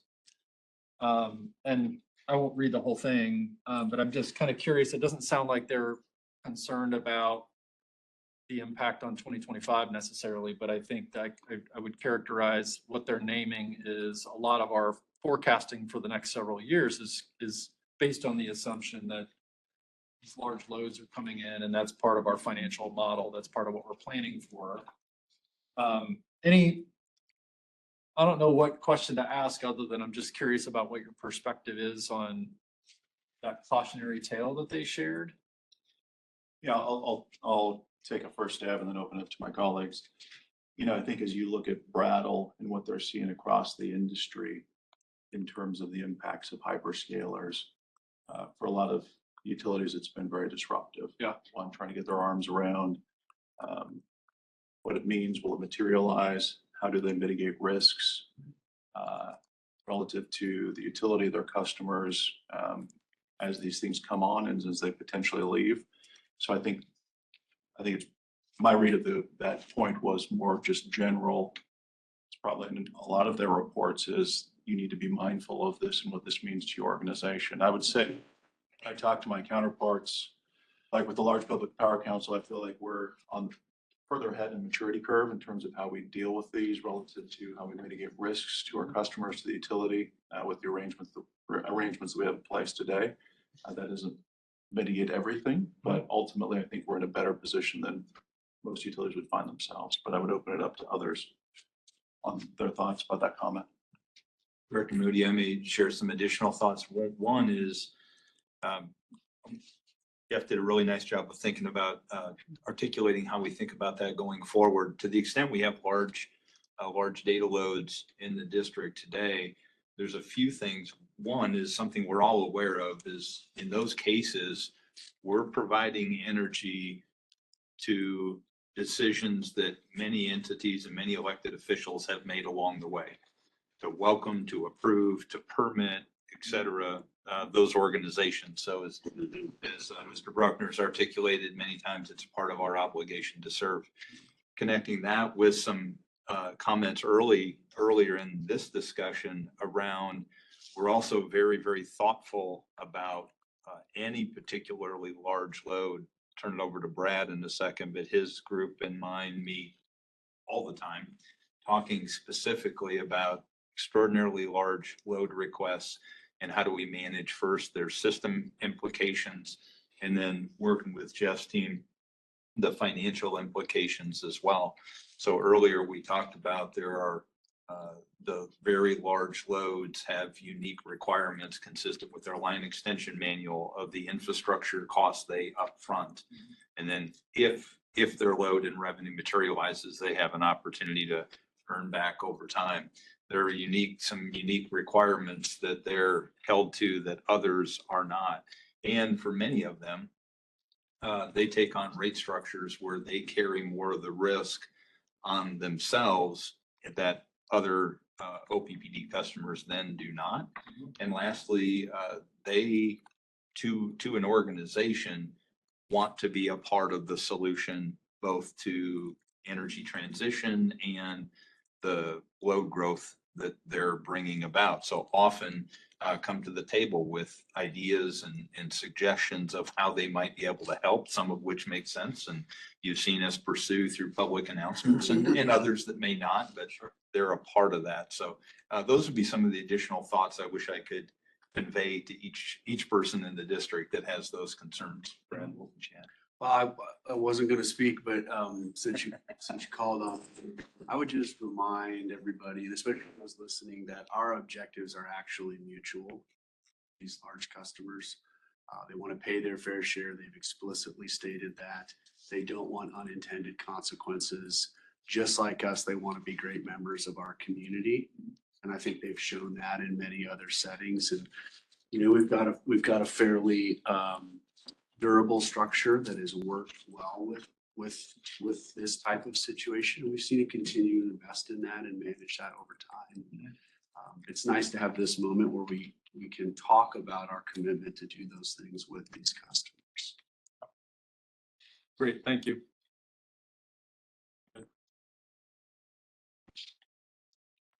Questions from directors? Yeah, I've got one or two. Jeff, you talked about there was a couple numbers three numbers, I guess you called out for industrial, residential, commercial earlier on. I think I caught 68 for industrial. Yeah, in terms of, you're talking revenues? Yeah. Can you repeat 68 for industrial? Yeah. So industrials are 141 million, or 68% of the total revenue increase. Commercials 24 million, and then residential's 49 million. And I can happy to point folks, this is contained in the COP book as well. It shows 24 budget versus 25 projected. So that I'm simply stealing numbers from that report. So and I guess I can't avoid the grocery store analogy either. So if my question would be, if 8 feet of those shelves are spinach and one is what, chips, I don't know, versus if 1 foot of those shelves is spinach and one is chips, do we need to go to a 14-foot ceiling? That's kind of been my sticking point, and how needing to raise that ceiling is potentially impacting other customer classes. If you could speak to that a little bit. Yeah, I think an important part of that is what we talked about with near-term resourcing. Why are we adding additional generation? Brad's talked about that in detail in terms of the need for the planning reserve margin requirements, how that's increased, right? That's borne by all customers, not just additional growth. I would also highlight, as we continue to grow, all of our customer classes are growing. We see that as we go out west. As we look and are adding additional resources, we're going to provide additional margin as well. We're not just going to build to what we needed yesterday. We're going to need to continue to provide additional margin in terms of ability, room to grow in the future. And I don't know, Brad, if you have any other thoughts on that piece, as we've looked at how we're doing our planning out 10 years. Yeah, I would just say that SPP, as this room knows, is a 14-state region. And so what has happened is as the engineers have looked across the total demand, they've said, we don't have enough resources in these seasons of the summer and winter to keep up with the total demand. And that engineering determination is irrespective of the type of customer that is driving. So they're looking across the whole system, our ability to safely navigate the whole year. And whether it's spinach or string cheese or Doritos, if I followed it correctly, it's an engineering determination on the total demand for the total system. Here's the volume of resources we have to be safe and reliable. And I appreciate that. I guess I'm trying to find comfort in, if not for all this new load, that number would not have to be overall as high, and I'm trying to work through that. The total resource additions wouldn't be as high if not for all the new. Right. Is it possible to put a dollar amount on the increase in reserve margin? How much impact that actually has in dollars and cents? We talk about the dollar amount for new resources, and I think we have some of that information available. My understanding of the district is if you want service, you get service, and you get service based on the cost to serve the customer. And so as we think about the total picture, any load that comes requires that safety margin of those magnitudes, whether you're commercial, residential, and industrial. And we have all of those classes growing.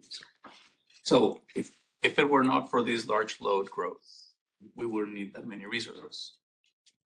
If it were not for this large load growth, we wouldn't be collecting these many additional revenues. That's important. There's a commensurate revenue collection that comes with the load growth. The other piece, and this is important, and I'm going to try to make it as simple as possible. There's an efficiency factor in here. The additional load growth is allowing us to look at solutions that are efficient. We're building 600 megawatt power stations. We're building a 900 megawatt addition to power stations. We're buying very large units. We're looking at large additions to a renewable portfolio, whereas that helps drive down the cost per megawatt hour when you're building something that big.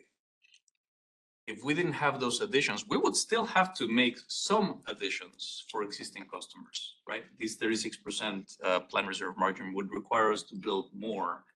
We would have to build more in smaller chunks that are less efficient, right? So there's an efficiency component in here. When we talk about, hey, we're building very large substations, transmission, generation, it helps us optimize the system in ways that would be less optimal if we had to make these additions in smaller pieces. So that's another important piece here that one, if it were not for the large load, we wouldn't have the large revenues.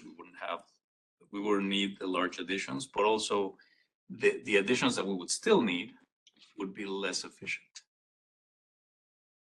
And I think that's important. That's important distinction. We say that, I don't know if it was you, Director Williams, or someone said that these large loads, it's helping us also use the system more efficiently.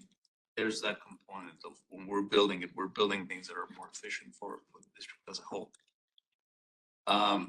It's a challenge because we have to add a lot more megawatts to our fleet. But again, those megawatts are coming to us with commensurate revenues, and it's helping us then make the rest of the expansion more efficient than if we didn't have this additional load. Those aren't the only things that are driving increased rates here. So we have a lot of infrastructure that is aging that has to be replaced. We're seeing a lot of that play its way into this next budget season. Transmission poles, many of them have been in place 50, 60 years. We have to start replacing those before we have failures. Distribution, we're working on weaknesses that we have in our distribution system that when the storms come in, and you'll hear more about that in a little bit, that we have to start replacing. We have overhead that we put into underground, things of that nature because of this. The cost of the equipment's going up too. A transformer today costs a lot just a few years ago. We haven't talked about inflation, but that feeds into it also. But there's a fair amount of asset management related activities that go into this. There's, we spend roughly $12 million a year right now on locates because of all the expansion going on in this territory. So every time somebody wants to move a road or add a house, or the massive increase in fiber that we have, there's costs associated with that too, that the utility has to take on. So there's a lot more than just we're building new plants in this budget. I think sometimes it's hard to see all of those come to fruition. There's also, I don't know what percent, Jeff, the massive amount of storms and activities that took place this year also has some implications in 2025 COP also. 25% of the rate increases. 25%, okay. The one we had in 24. Yeah, and I'll take the chance to say, as Craig did, I really appreciated the extra time spent with you and your team. But that's really this like sticking point I'm at, is trying to understand that top keeps growing because there are huge users of energy, and if it's something we're supposed to be cautious about, I'm just trying to be cautious about it, right? So thank you all, but that's. Appreciate the time you put into it. You've been a big study on this. Directors, any other questions? Yep, I've got a couple things real quick. So within a rate class, rates impact different customers differently. Do we have a sufficient increase in resources available to make sure that low and moderate income customers who have higher energy burden have access to those assistance programs that we talked about earlier? Because with the rate increase, there will be more people who will need that assistance. And so are we making sure that we provide the capability within the organization? Because as we talked about, some of those programs are undersubscribed and could help more people if they knew about them or were signed up for them. Do we have the capability to get more people into the programs so that when a rate increase is implemented, they will get assistance that they qualify for and need? I can tackle that one. Thank you, Director Williams. I hearken us back to the report on the product and service update in CPE, and specifically one of the changes we made when we formed and solidified and supercharged the focus on resource adequacy is making sure that our low and moderate income customers participate in those things at least a proportional rate. And in some cases, they're not now. So it's a longer way of saying, yes, we have the resources and the focus we need to make sure that they have the exposure and the opportunity to enroll and engage with the community resource fairs as example. Those are examples of things we're trying differently. We're reaching out to other community leaders. There's a number of things we're doing differently to make sure we reach that. Once we have saturation of those, then we'll address the question of, do we need additional funding over time to expand them? But right now our focus is on making sure we reach everyone with the available dollars, and we have the people and strategy to be able to do that. Great, I appreciate that. And I'm going to jump over to an adjacent comment here. I'm looking at the Community Connect. I don't see any comments online. Am I seeing that correctly? I believe there's one that came in the last batch, if I recall, and it was a compound. It had about 20 questions embedded within it. So the team is working through. It varied across many topics, but there was one in the last batch. We talked about that, about Community Connect in the Customer and Public Engagement Committee, and maybe a bit of surprise at the few number of community comments through that channel. So in the near term, we're going to take a look at that channel and make sure that we've got the right strategy, the right application, the right reach to maximize it as a vehicle for use.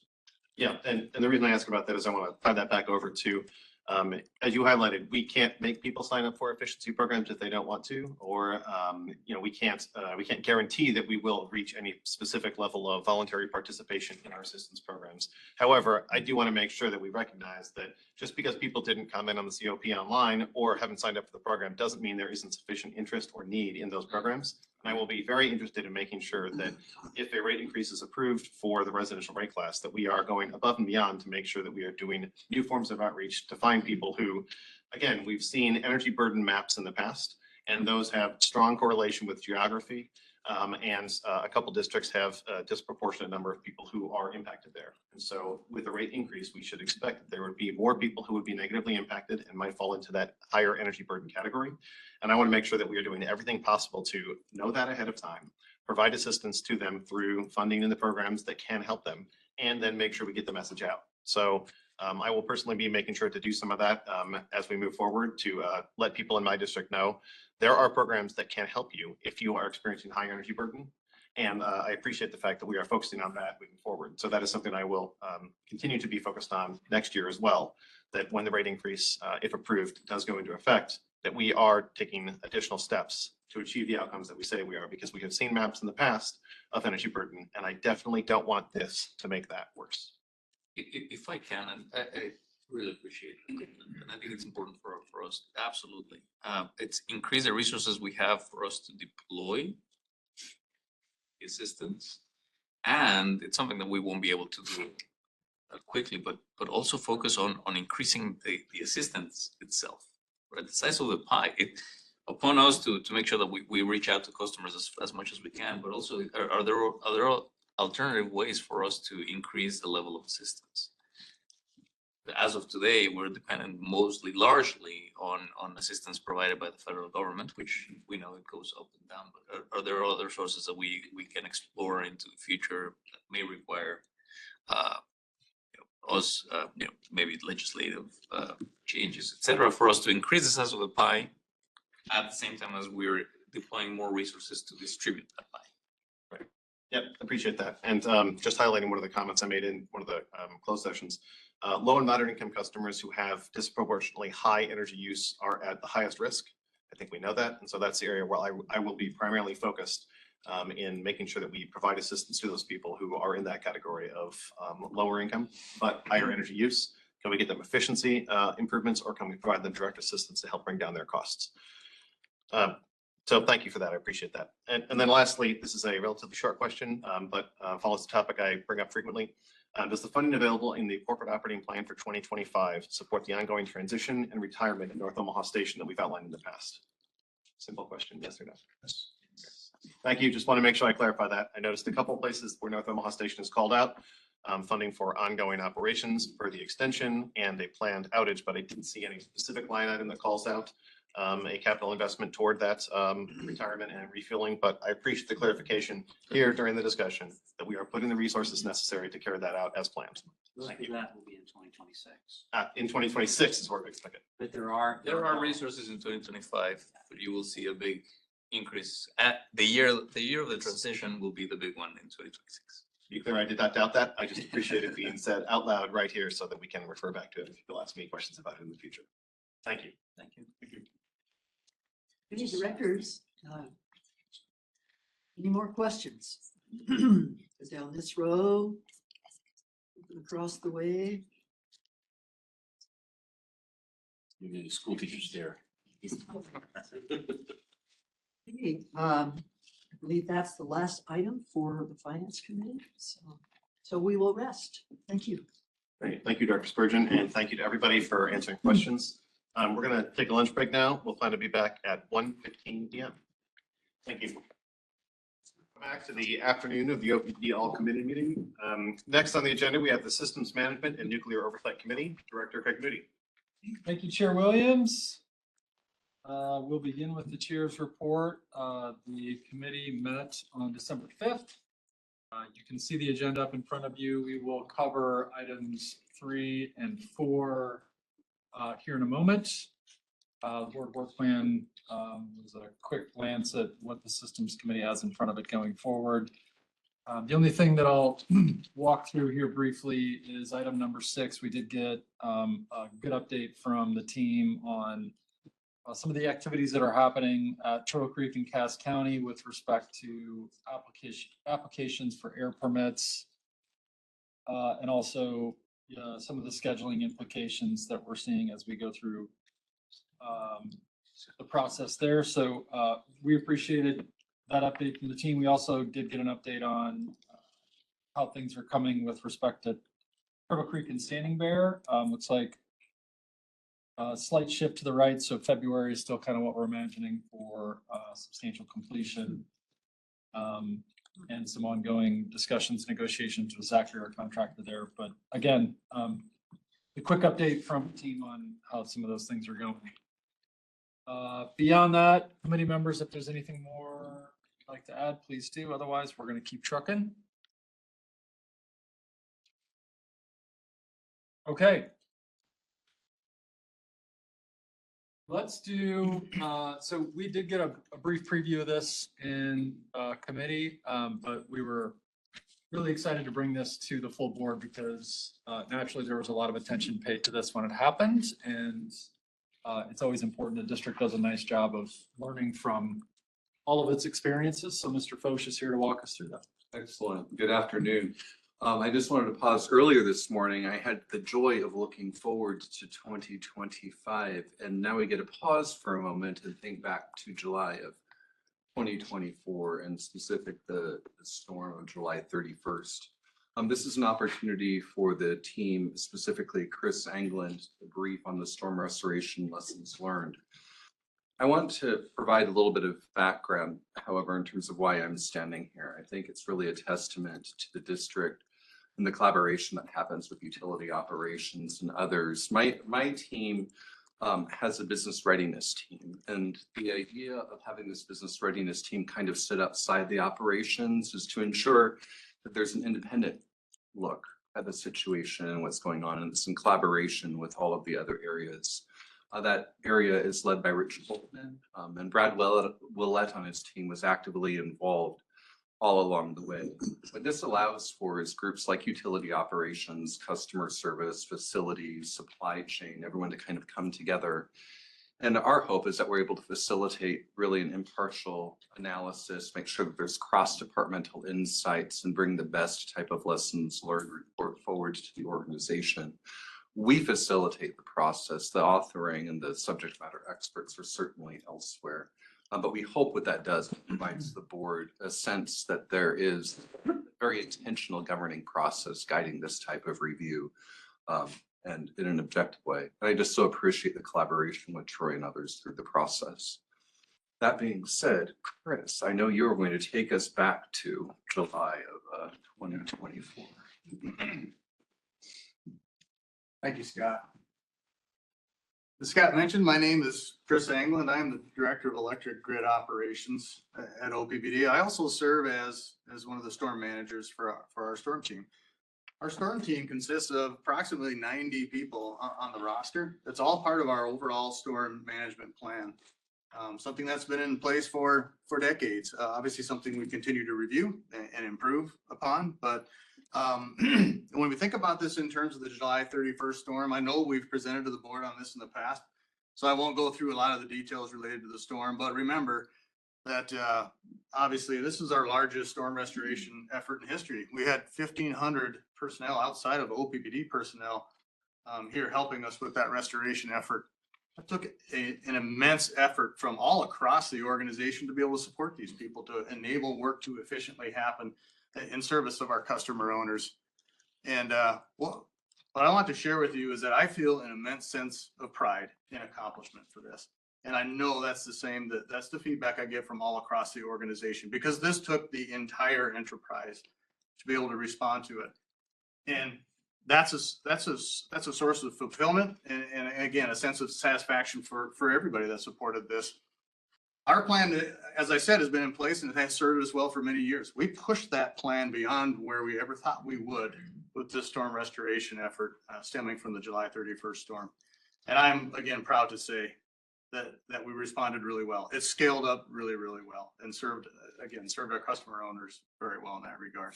But that doesn't mean we stop and we say that's good enough. We're a learning organization. Scott and his teams have really instilled that in the mentality of everybody across OPPD. We have a continuous improvement mindset. So we never take good enough as good enough. So we take a look and through the help of his team and unsolicited from leadership, we had over 360 suggestions from across the storm team as to how we can improve things and how we can take advantage of things we did well, but also some gains that we can make in implementing some improvements. And so really appreciate the engagement from Scott's team to help us bring all that together in the midst of the storm restoration effort, to bring that together and then organize it and help us scale how we're going to utilize those things going forward. Next slide, please. So we've broken this down into a few different categories. We'll start out first with a list of what we consider to be wins. Now, as I said, we have a plan together. We have rosters defined, but that doesn't do you any good unless you exercise those things. So we very intentionally coming into the beginning of the year, first and second quarter, start to review those plans, update those plans, culminating in a drill that we run immediately prior to storm season. That's very important because personnel changes. We have people moving in and out of those roles. We are continually improving and changing those plans. We need to exercise those things so that we're ready when these storms hit. And again, we do that very, very well, and that served us well in the July 31st storm. One other thing I really want to highlight as far as preparatory items is our engagement in mutual aid communities and mutual aid organizations and how we support others really reaped benefits for us with this storm. We engage with some of the Nebraska area associations. We also have other mutual aid organizations that we engage with. And we also offer our crews and help for other utilities when they're going through similar situations. For us, we had a number of folks that were first in line saying, hey, what do you need from us? Because we offered help to Mid-America and across the river. We've been to ComEd even this summer. And so those relationships and those efforts really benefit us long term. Staying on that slide, please. As we said, large effort, a lot of people coming in to the area to support us. We needed large staging areas. That takes a lot of support, facilities, safety and training, supply chain, security, just to name a few. And so, again, those processes are in place, but scaling those up and drawing on resources all across the enterprise is something that we learned really well from and we did really well. And the feedback we got both from internal employees and also some of these mutual aid contractors and some of the mutual aid organizations we heard from was OPPD did this very well. Some of these folks, they do this for a living, and they came to OPPD and really were complimentary to say, hey, you folks were up there with the best in how you supported us. So that was gratifying to hear. And from a crew support standpoint, again, we brought in people from all across the district to do this, but we had to move through our processes very efficiently to be able to scale up the response accordingly. From our initial damage assessment and triage efforts, we knew that we needed to escalate mutual aid and we needed to do it quickly. Based upon how we were scaling mutual aid, we knew that due to the nature of the damage that we saw, we needed to bring tree crews in too. We needed to do that efficiently. We needed to scale that up adequately so that we were pairing mutual aid and restoration crews with our tree crews. And we did that very well, and we created a lot of efficiency with how we handled that. And from a security standpoint, a large workforce like that requires support. They are reporting in different areas, material storage in different areas, even their equipment that they have at their place of lodging. That needs to be secure, and we need to ensure that folks understand that. And so they really appreciate security efforts with regard to this. Communication is monumental. This is one of our primary focal points for the storm team, partnering with our corporate communications folks, with our customer experience and customer service folks, our governmental affairs folks. We know, particularly in an event where you have multi-days for restoration, our customers need information. They need to be able to plan out their lives based upon the impacts that the storm had on them.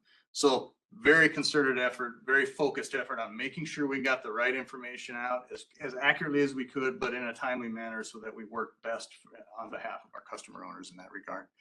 Another lesson learned that we'd had from prior storms was since storm restoration efforts actually grow beyond our storm team, we need to get information across the enterprise out better too. And so taking that learning from past storms, we were able to leverage that and do that really well with this effort.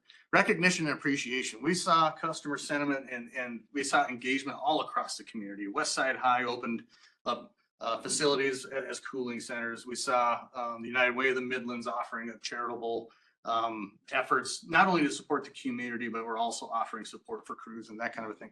Really appreciated what we saw. And also individually, our folks have the unique opportunity to interact with our customer owners in their backyards, in the alleyways behind their houses, in their front yards. Overwhelmingly, the feedback from these folks was very, very positive. And a small token of appreciation for internal employees. We actually created hard hat stickers, which is something that really resonates with people, even folks that never touch a hard hat. So next slide. Some of the short-term opportunities that we identified, as I had mentioned earlier, employee safety becomes a huge concern in these situations. We actually had a couple of instances this summer to where a weapon was brandished, a knife in the case of the 731 storm. And our field crews reacted very well to this. They disengaged and it de-escalated, but our security folks were on top of that. We learned that we need to understand how to scale our security folks to ensure the security of the folks doing the work in the field. Enterprise alignment, we talked about this. Bringing all of this together requires support. We don't want to spend all of the effort to bring all this together and then not loop that back in and manage that information correctly. So looking to improve how we do that in real time as we navigate the storm effort. And very high focus. Obviously, we have new technologies coming our way. We're going to start with our AMI deployment starting next year. We've got other systems on the operations side, outage management, distribution management, there's field service management. There's going to be a lot of tools coming our way. It's incumbent upon us to make sure that we're planning for those things so that as soon as they're available to us, we're ready to utilize them in an efficient manner. Staging area, obviously a huge part of our effort here. So there's a lot of learnings about who we need and where and what their roles are. There's things we can shore up related to that. The nice thing about that is that applies to a storm of any size, whether it's a relatively small storm that we may need contractor support for. Anytime we need to bring folks in, these lessons learned can be applied for a small or a large storm. We also identified that as we're working through as we're socializing some of the work that normally happens within the ops center, there are some specialized things that we could do. We could use some annual training on. So in addition to our drilling, we're also going to create specialized training for some of these more specialized applications or processes, so we can take people through and better familiarize them with those things. Small things like a prep bag for mutual aid crews. There's a fundamental amount of information, detail, that they need when they show up on site. If we have that ready to go in a handout bag when they show up, just another item to streamline the process. And external communications, we'll never stop looking at this. We want to make sure that we're meeting the needs of our customer owners. We're going to have more tools to be able to do this. We're very excited about the customer platform movement that we've got and bringing new technology on for that. A new outage map, all of these things will come together to better enable us to more efficiently communicate with our customers. So we want to make sure that we plan for this with our storm procedures and make sure that we're leveraging those as soon as they show up for us. Next slide, please. And some longer term opportunities. We'll never stop also updating and refining our storm operations plan. That's something that's critical that needs to happen. We'll be bringing a new outage management system as we begin to escalate our deployment of AMI and some other field technologies. We'll have the front end tools to be able to visualize those. That'll give us far greater visibility into the field area on the distribution side. That will better enable us to utilize those things. So we need to be ready for it. So that'll be a longer term focus for us, making sure that our storm plan is staying up to speed with our technology deployment. Crew support. There's a lot of resources that are needed when you're scaling up a staging area and support efforts the way we did. So having partnerships in place for those events happening is something we can build upon. We can create more partnerships, more resources to draw from, so we make sure that we're meeting the needs of those folks that need it. Infrastructure, again, touching on future technologies. Really pleased that we're moving in the direction we are from a technology standpoint and from, I guess, a front end application standpoint. Again, needing to be able to utilize those as a part of the storm effort. That will create efficiencies. We've talked about this, I guess, in the past. Think about an AMI meter. We have service point indication as to whether a customer has power or not. That's something that we don't have today. It seems fundamental, but it'll be immensely valuable to us. And Scott spoke about this. We collaborate with his team. We collaborate across the enterprise. Another key collaboration is the Emergency Operations Center. So those folks are leading discussions with entities outside of OPPD. Obviously, there are other areas that support critical aspects of our communities. And so they're leading after action review discussions with the weather folks, Department of Homeland Security, other governmental entities, that kind of a thing. So that will be beneficial because we can draw upon those experiences. And if there's anything that we need to change from a storm plan standpoint, we can integrate that too. Add to that, the team just met recently and Tanya's in the back. She may be an opportunity to share some information, but I would just highlight the team met on December 13th, and that included OPPD, UNMC, UNO, Department of Homeland Security, NDEE, National Weather Service, Sarpy County Emergency Management, Dodge County, Douglas County, Cass County, really asking these questions of how do we support each other better during these events? Are we communicating well? What might be able to be done better? And were there any missed opportunities for better service to the community in these events? And through this conversation, there'll eventually be some type of a reporting back that I think will prepare all of these collective entities better for future storms. I'm just really very proud, I guess, of OPPD's commitment to doing that and its engagement in that way. And Gina would be reporting on this one if she were here, but she's not here today. And Tanya, I don't know if you have anything that you would like to add. Not to put you on the spot, but. No, I think you did a great job. Just thank you for the suggestion. I believe it came from the board and we continue to collaborate externally. So thank you. Excellent. Thank you. Next slide, please. So we've talked a lot about process, people, reaction to the event, but we also want to highlight the fact that we are investing in our system to make our systems more resilient to weather events as they come through. That's transmission, that's distribution, substation, and production. So just to highlight, in our corporate operating plan that you all have seen, this includes $36 million investment into weather hardening. That's across all of those areas of discipline I mentioned. That includes increasing in tree trimming. Obviously a huge impact to our service territory in July was due to vegetation. Targeted transition of overhead equipment to underground facilities. That's something that we make ground on each and every year. Upgrading generating facilities to reduce risk there. I mean, I guess largely focused on the transmission and distribution side through the restoration effort in July into August. But what was taken for granted, and that's due to the efforts of our production teams, is that energy was there to deliver. And both from an OPPD standpoint and from a regional standpoint, it's imperative that we have those production resources up and running. And if you recall, right after the storm, those were very hot days. So it was imperative that energy was available. So we appreciate those efforts. We're enhancing design standards for all of our infrastructure. That includes airflow spoilers, which is something that helps us be more resilient to higher winds, stronger poles. When you stress your systems during extreme heat, during extreme weather conditions, wind, icing, whatever the case may be, it can reveal weaknesses in your system. So we want to make sure that we're identifying those and mitigating those before we see those extreme situations. And I've mentioned implementing grid automation technology, intelligent devices on the distribution grid, our AMI efforts, all of the intelligence that goes into that. Great benefit to my teams because they'll have greater visibility and greater intelligence as to what's happening on the distribution side, but also beyond that, a great benefit to the storm team. Next slide, please. And last, essentially, it's go time. We've got the information. We need to make sure that we're utilizing this information. We're not wasting our time. We've got that feedback loop. There's no gaps between what we learned and what we're moving forward with as a storm team. Holding people accountable to that. That will be through the first part of next year and culminating in ultimately coming together for our drill and reviewing the lessons learned and seeing how those change our plans and our rosters moving forward. And that's it for me, unless there are any questions. Very good. Colleagues, questions, comments?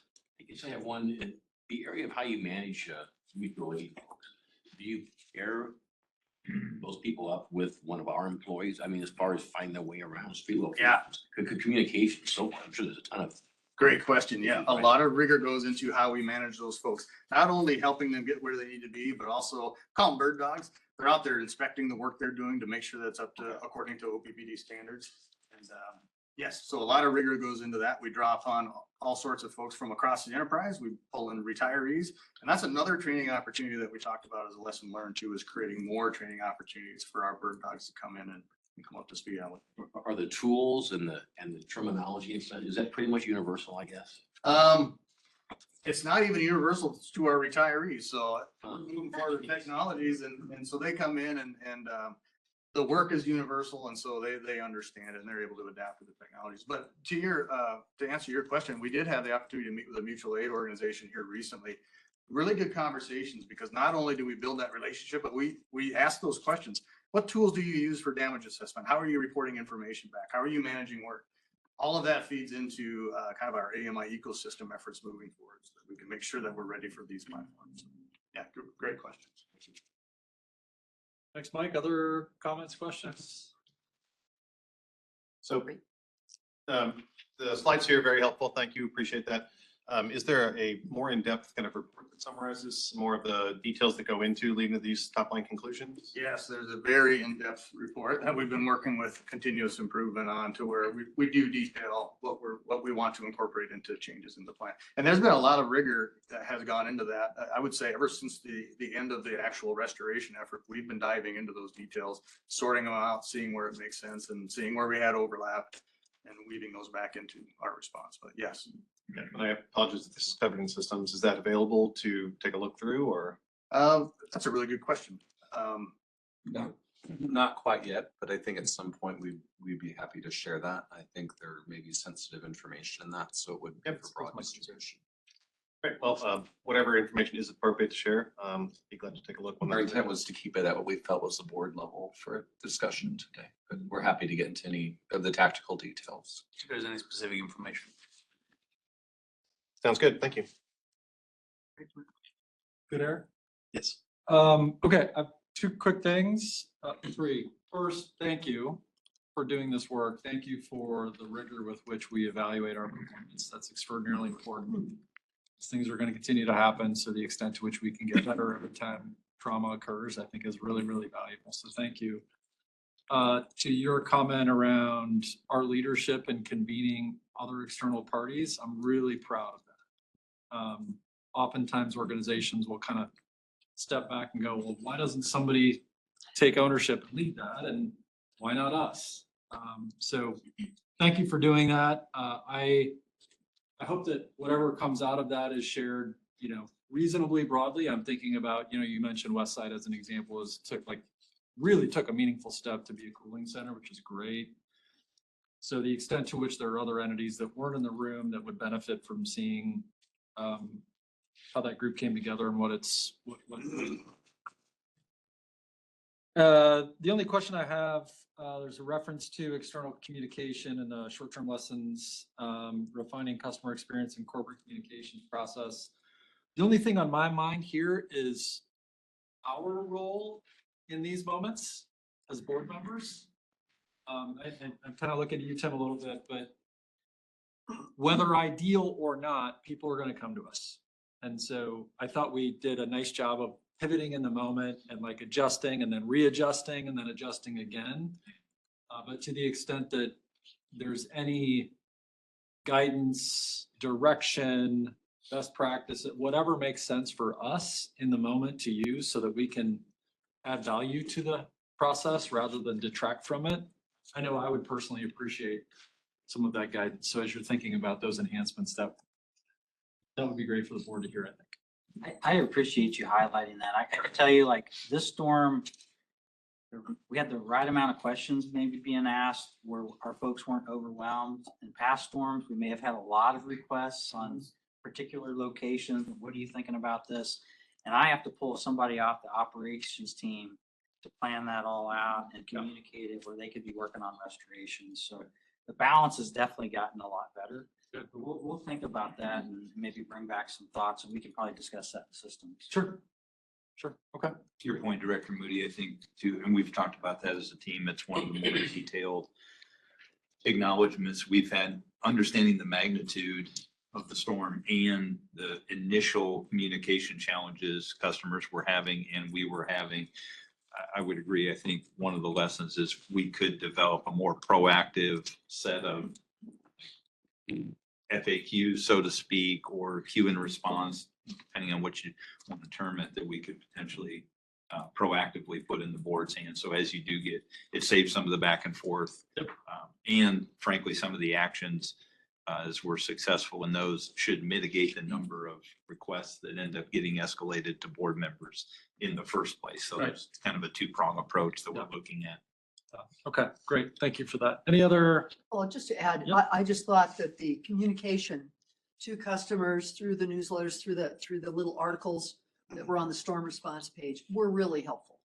I think that answered it answered a lot of my questions. So I can't think that I'm the only person who was wondering, how is all this working and how do we know things? So compliments to everyone who Thank you. did that.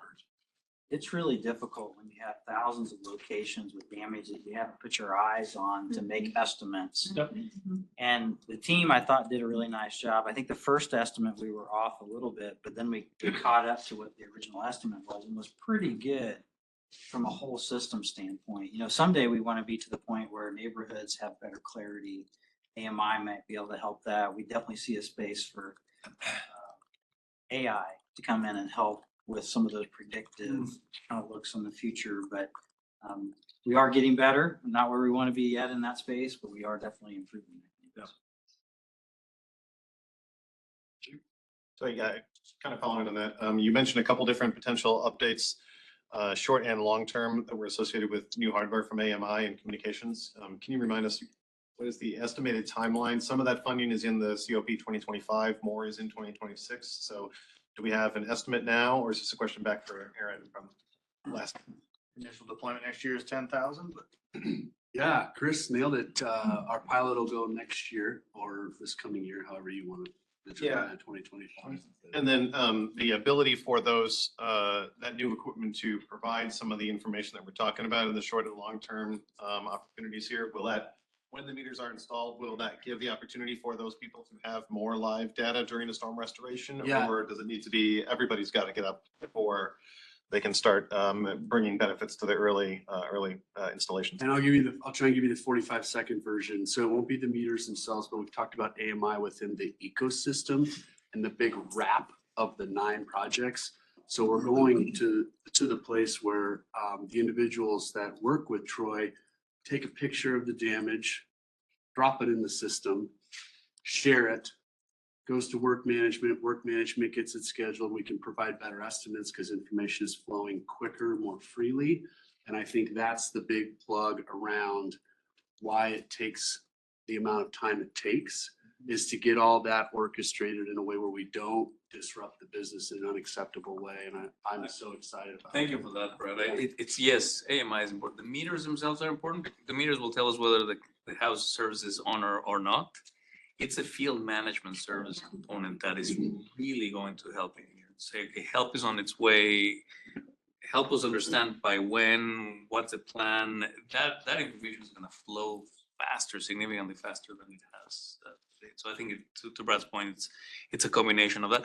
We announced even before the meters start being deployed in the fall of next year, we will also have a new outage map. We hope to have these online by June. So that alone will also be an enhanced experience. We're hoping not to need it as many times as we did this year, but it will be available. Great, appreciate that. And then also the connection from the systems hardening page, I think this was slide right before this. Just tying back that a lot of the investments we're making in the COP for 2025 do specifically lead to improving outcomes for customers during a storm restoration event like this. And so highlighting that, I appreciate that, because we talked about it a little bit earlier, and this connects back to why are we making the investments in vegetation management and the meters and the outage management system, because it will provide better response in future outages. So thanks for making that connection for us. Took the words out of my mouth. That's exactly right. Director Williams, I'd maybe add one point to that, is another part of the ecosystem. And I share this because it's the wisdom of what the organization has taken on and the board's approved, is customer platform. So if we think of in the context of July 31st storm, as we get the meters out there and get more automated information about who's out, it decreases the sense to which customers have to call and let us know. which was a significant challenge. But then later, the customer platform, once implemented, also gives us different communication vehicles to be able to communicate with customers, such as text updates, et cetera. So it opens up more channels. We have found one way, though, that one thing that'll defeat even the best technology is if you don't keep your contact information updated in the systems where you have, very important to do. So as we roll out customer platform and AMI, that'll give us a chance to really work with customers as reminders to keep that updated. Don't give us fake emails. That. In the 97 ice storm, there was a lot of secondary outages due to hanging limbs that came down a couple of days later, or else even after power had been restored and then the second time. Did we see that? Did we see much secondary outages at all during the storm? Hanging tree branches? We did. There were a number of non-outage and outage incidents that occurred, I would say, over the next 4 weeks, really. So, yeah, you saw latent issues where tree limbs were weakened and eventually came down. And again, sometimes that was outage, sometimes it wasn't, but definitely kept crews very, very busy for the remainder of August and even into the beginning part of September, for sure.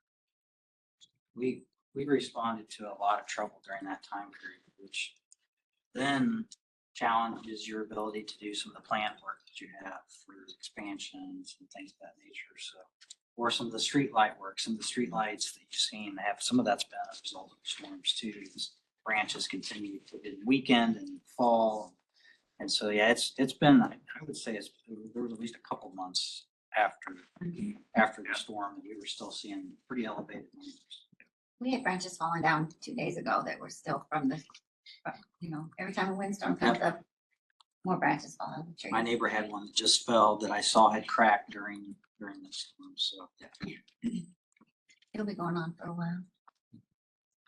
Okay, colleagues, any other questions or comments? Thank you. Thank you. Much appreciated. Okay, the next three items are all property related. They are. It's so strange that I'm the systems very much, but that's why Jake is going to be up here in this chat. Good afternoon. It's good to see you all again. I've got 3 items kind of walk through. The first one is going to be sale of property on 168th and Ida. Back in 1978, OPPD bought some property on the corner, the intersection of 168th and Ida, speculative property for future growth.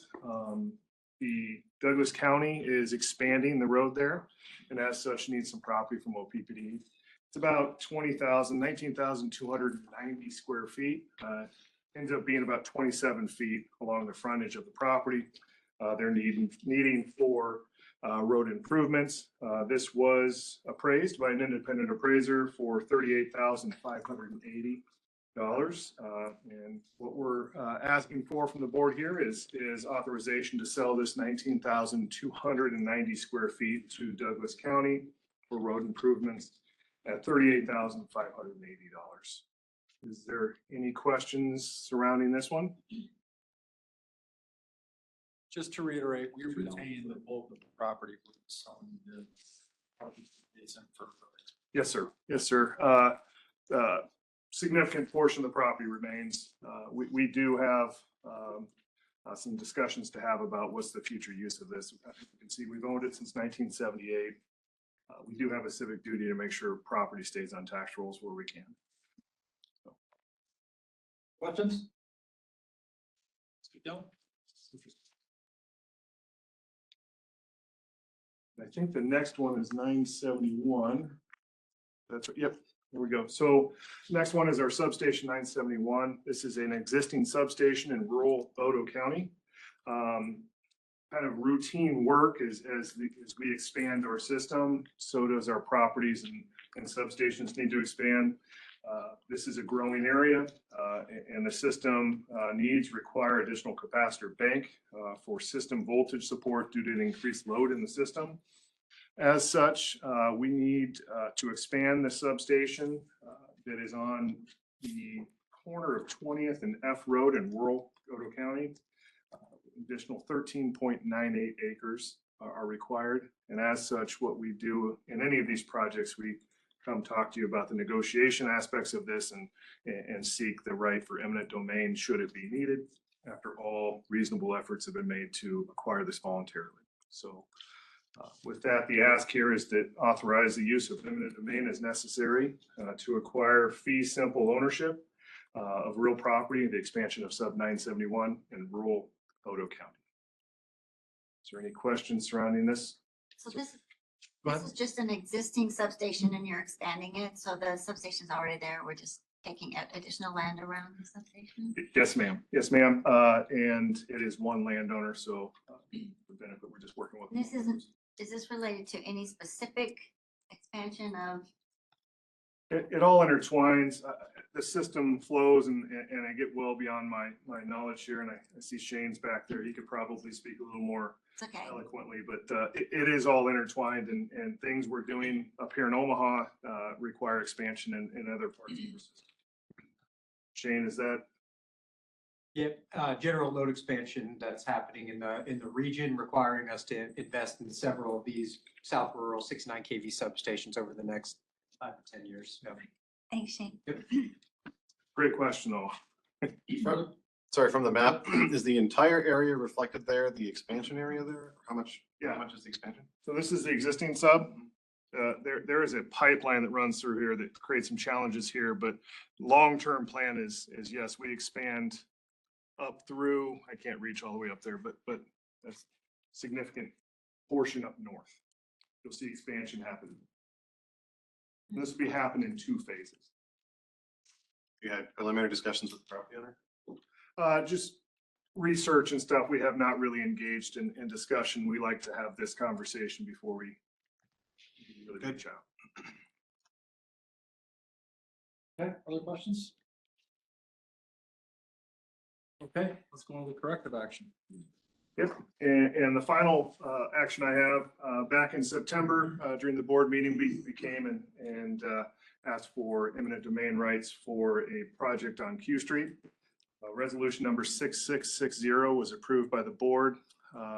There was a typographical error in the resolution. It was meant to say March 31st, 2025. It said March 31st, 2024. We took action based on this resolution, and we just want to confirm that the district's management and general counsel had and continue to have the authority for eminent domain through March of 2025. So, yeah, up to you. Oh, I'm good. Any questions, anybody?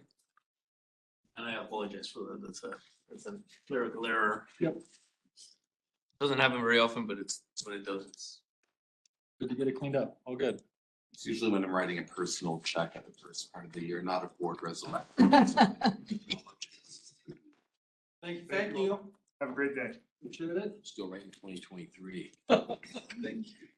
All right, we've got 3 items coming through you, Troy. We have the first 2 that are related to our power plants, and then Shane will come up and talk about the shunt reactor here in a minute. But Scott is our Director of Engineering for the production side of the organization. Okay, good afternoon. Good to see you all. I'll be talking about the first request as a materials contract for an at-grade coal reclaimer from Nebraska City.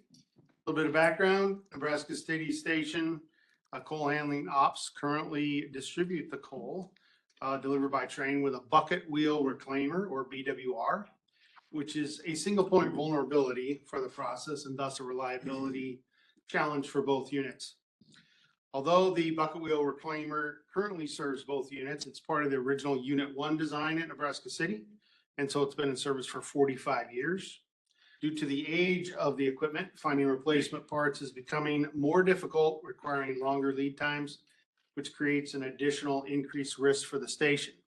If this BWR fails, it would become operationally prohibitive to supply coal to the units and clear the train trestle for additional train deliveries with existing equipment. So we got together a multidisciplinary team that coordinated with outside consultant and reviewed several options to solve the main reliability challenge with the system, which as stated is the failure of the bucket wheel reclaimer. What they came up with was the addition of 2 at grade, which just means at the ground level. Reclaim feeders will provide redundancy to the coal handling operations and was the best evaluated solution. If the equipment breaks down, the BWR, these two new feeders will allow for 2 train bays to be cleared out, coal to still be delivered to the units, and allow time to repair the BWR with minimal impact to station operations. This picture is a representative picture of similar equipment that we will pursue. Again, it's basically a large conveyor to move the coal from one location to another. The engineer's estimate for this equipment was $3.3 million. We did receive 3 bids.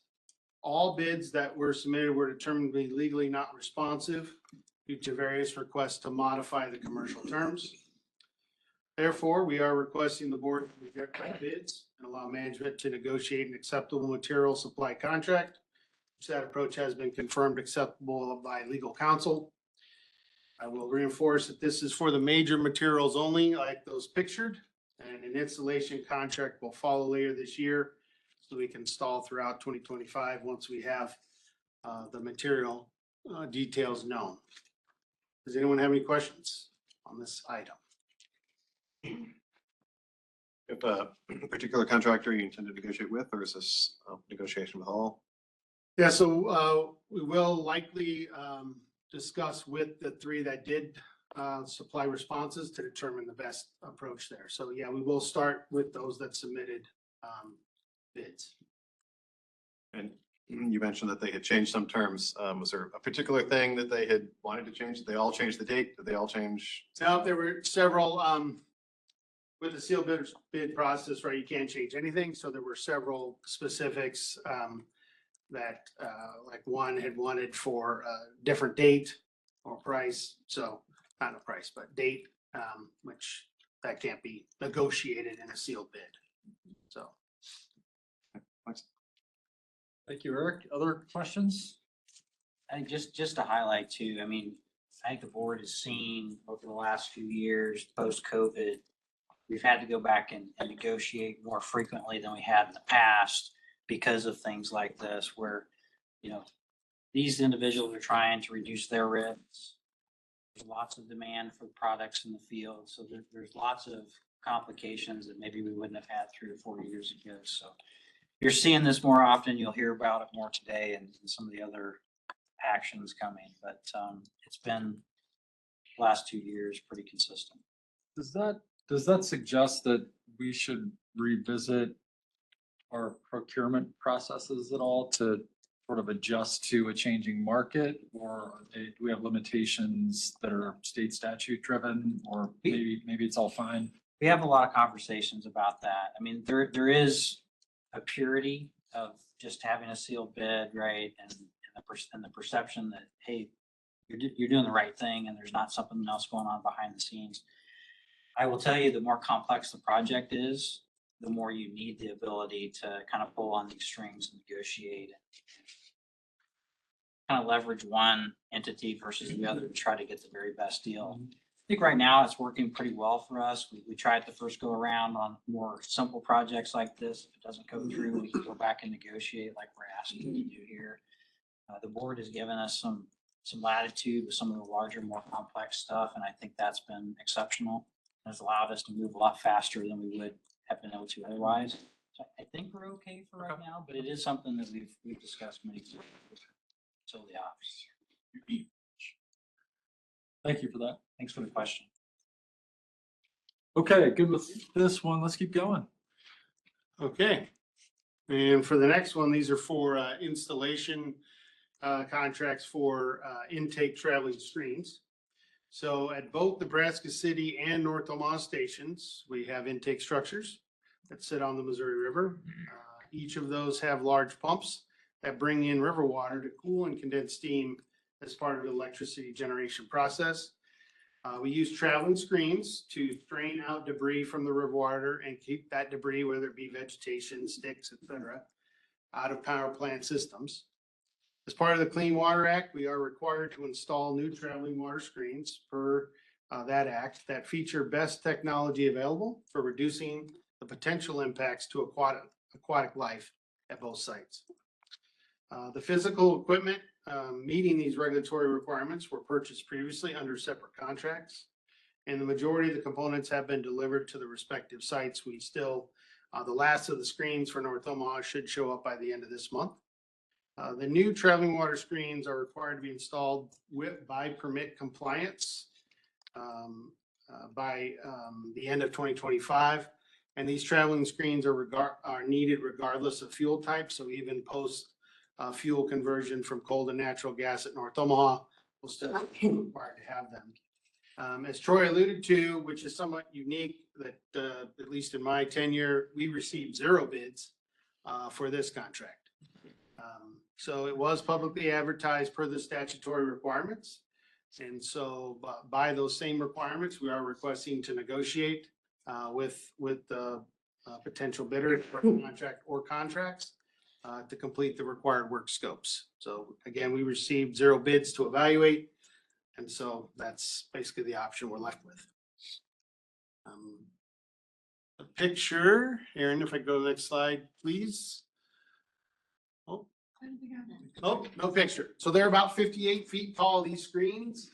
And one of the reasons why we think maybe we didn't receive bids is screen installation company, you know, that has large cranes and able to handle and install the mechanical equipment. We also have to install a concrete fish return trough to gently allow the fish back to the river. That's a little bit different scope than we think is the normal. So again, working with a couple of different specialized contractors is going to be our approach. So, yes, sir. So similar question to the last one. Who will you negotiate with on this one? So we do have several names of interested people, basically that we know from letters of clarification that we received prior to bidding. So the exact list I don't have with me, but there are several. So again, we're confident that we should be able to arrange a contract. You had some response to the RFP, but no bids. Correct.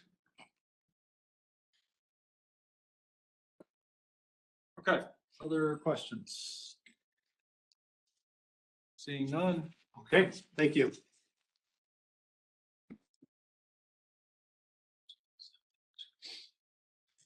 Shane, I was hoping for a picture of a shunt reactor. There's one. You have one? We have a picture of a shunt reactor. Good afternoon, Shane Hansen, Director of Engineering on our energy delivery side. So yes, we are here today looking to award a multi-year contract for these 345 kV shunt reactors. These reactors are required on our extremely long 345,000 volt transmission line. And it helps to control voltage and improve power quality on these long transmission lines. So ultimately, this contract is being sought to procure initially 1 reactor in support of a third-party solar facility looking to interconnect to our transmission grid near Takema, Nebraska. So the entire interconnection project is being paid for by that third-party developer that went through the SPPGI process. We, as the transmission owner, just are required to work with them to provide the access to the transmission grid.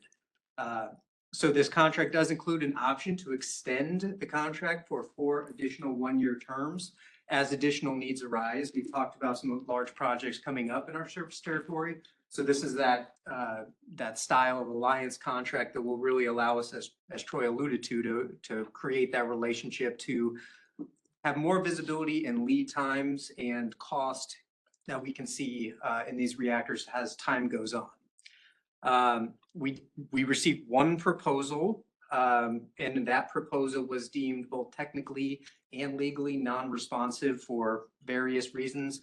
A lot of it did include language that they would prefer to negotiate terms for this kind of piece of equipment. So ultimately, we had to reject all bids, and we're here today based on that to ask that we reject all bids and allow us to negotiate a contract pending district legal approval. And Aaron, if you go to the next. I did not receive a photo. Well, darn it, we had a photo, but that's all right. I'll have to get one later. It looks like a big transformer. We've had some transformer pictures in the past, but just the difference between a transformer reactor is this just plugs in on the transmission line itself. It doesn't step one voltage to another. It provides reactive power to basically make that transmission line more stable from a voltage and power flow perspective.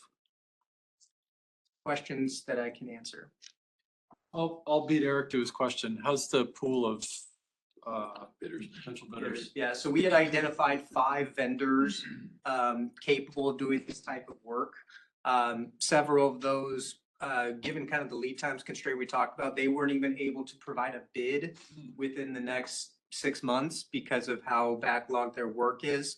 The one bid we received, we've worked well with them in the past, Hitachi USA. And again, it is our intention to go and begin negotiating a contract with them. You know, similar to what Scott had mentioned, there are other manufacturers that we can work with in the event that we're not able to get to a negotiated terms with Hitachi. This is for supply only, not installation? Correct, supply only of the reactor. All these other questions?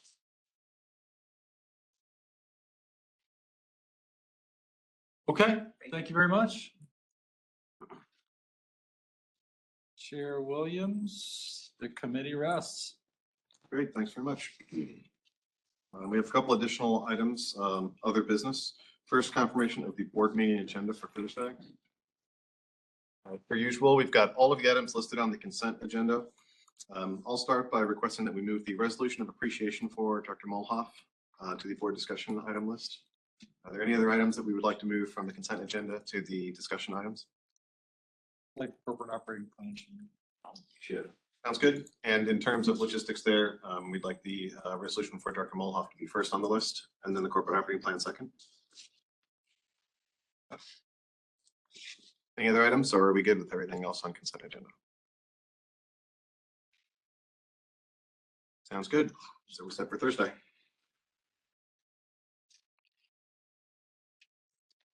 Board work plan. And chairs of committees, do we have any items that we need to update here? We'll pretend like anyone can read that on the screen. Highlights most of what was done, Chair Williams. Yes.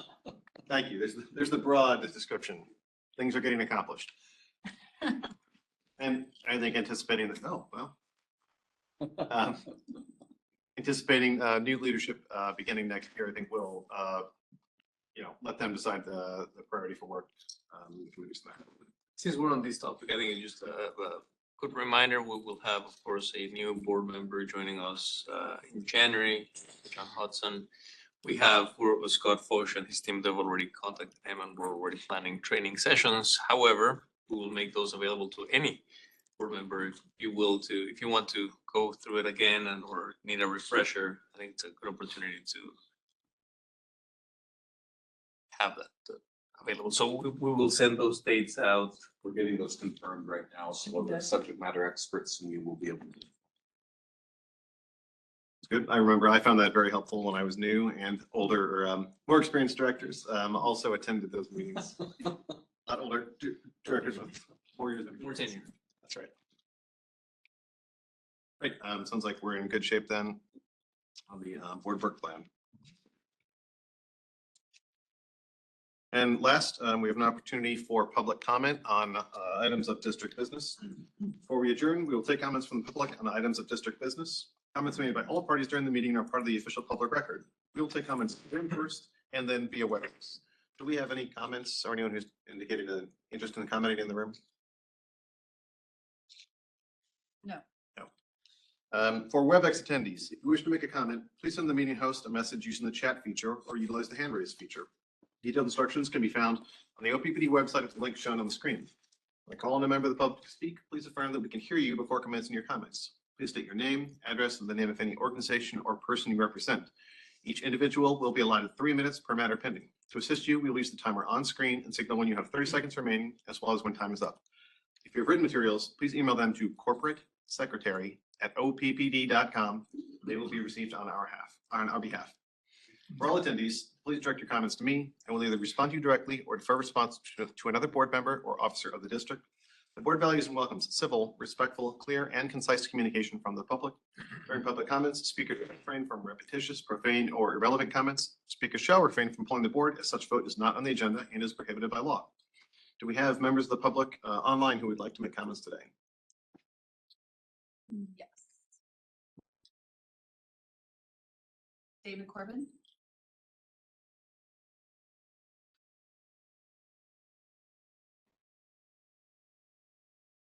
Hello, David, are you there?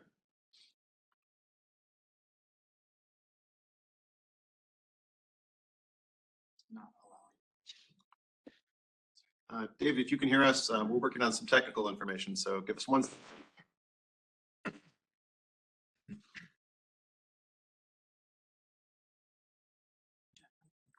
Can you hear me? Yes, we can. Please go ahead. Okay, thank you. Yeah, the unmute thing didn't come up there right away. Okay, David Corbin, 1002 North 49th Street, representing the Nebraska Sierra Club. First of all, I want to thank OPPD for joining the Sierra Club and Keep Omaha Beautiful, Hillside Solutions, Greater Omaha Chamber for testifying at the City Council meeting about the Climate Action Resilience Plan. I think they voted on it today, but I was on this meeting, so I don't know what the outcome is. I appreciated today's discussion on accessing state and agency cooperation on things like grants. And I will email if RMI report on a 5-step guide to develop a local home electrification program that I think you might find useful. One of the things they did there is talk about how to, some of the things that you referred to earlier, how to reach out to the community and how to get city and state to work together to help provide the programs and publicize them. Personally, I appreciated receiving my $700 rebate for my heat pump, but you know, I still am flummoxed by the fact that many of HVAC people in Omaha either don't know about the rebates or they don't promote them. And I was hoping that OPPD could help with that. Even Nebraska Furniture Mart salespeople who are selling induction stoves don't know about rebates and how to access them. So there's programs out there. It needs to be communicated. There needs to be kind of a central location. It doesn't have to be OPPD, but it could be OPPD, the city, other organizations, and how people can understand where the information is about how to access that. So, and then, you know, city and other organizations, as I said, we can help to spread the word. If it would be helpful if OPPD would provide some good infographics that would be clear for people to understand and know what's available. Thank you. Thank you. Are there other comments online? No other comments. Great. That is the end of our agenda. And with that, at 2:17, we are adjourned. Thank you.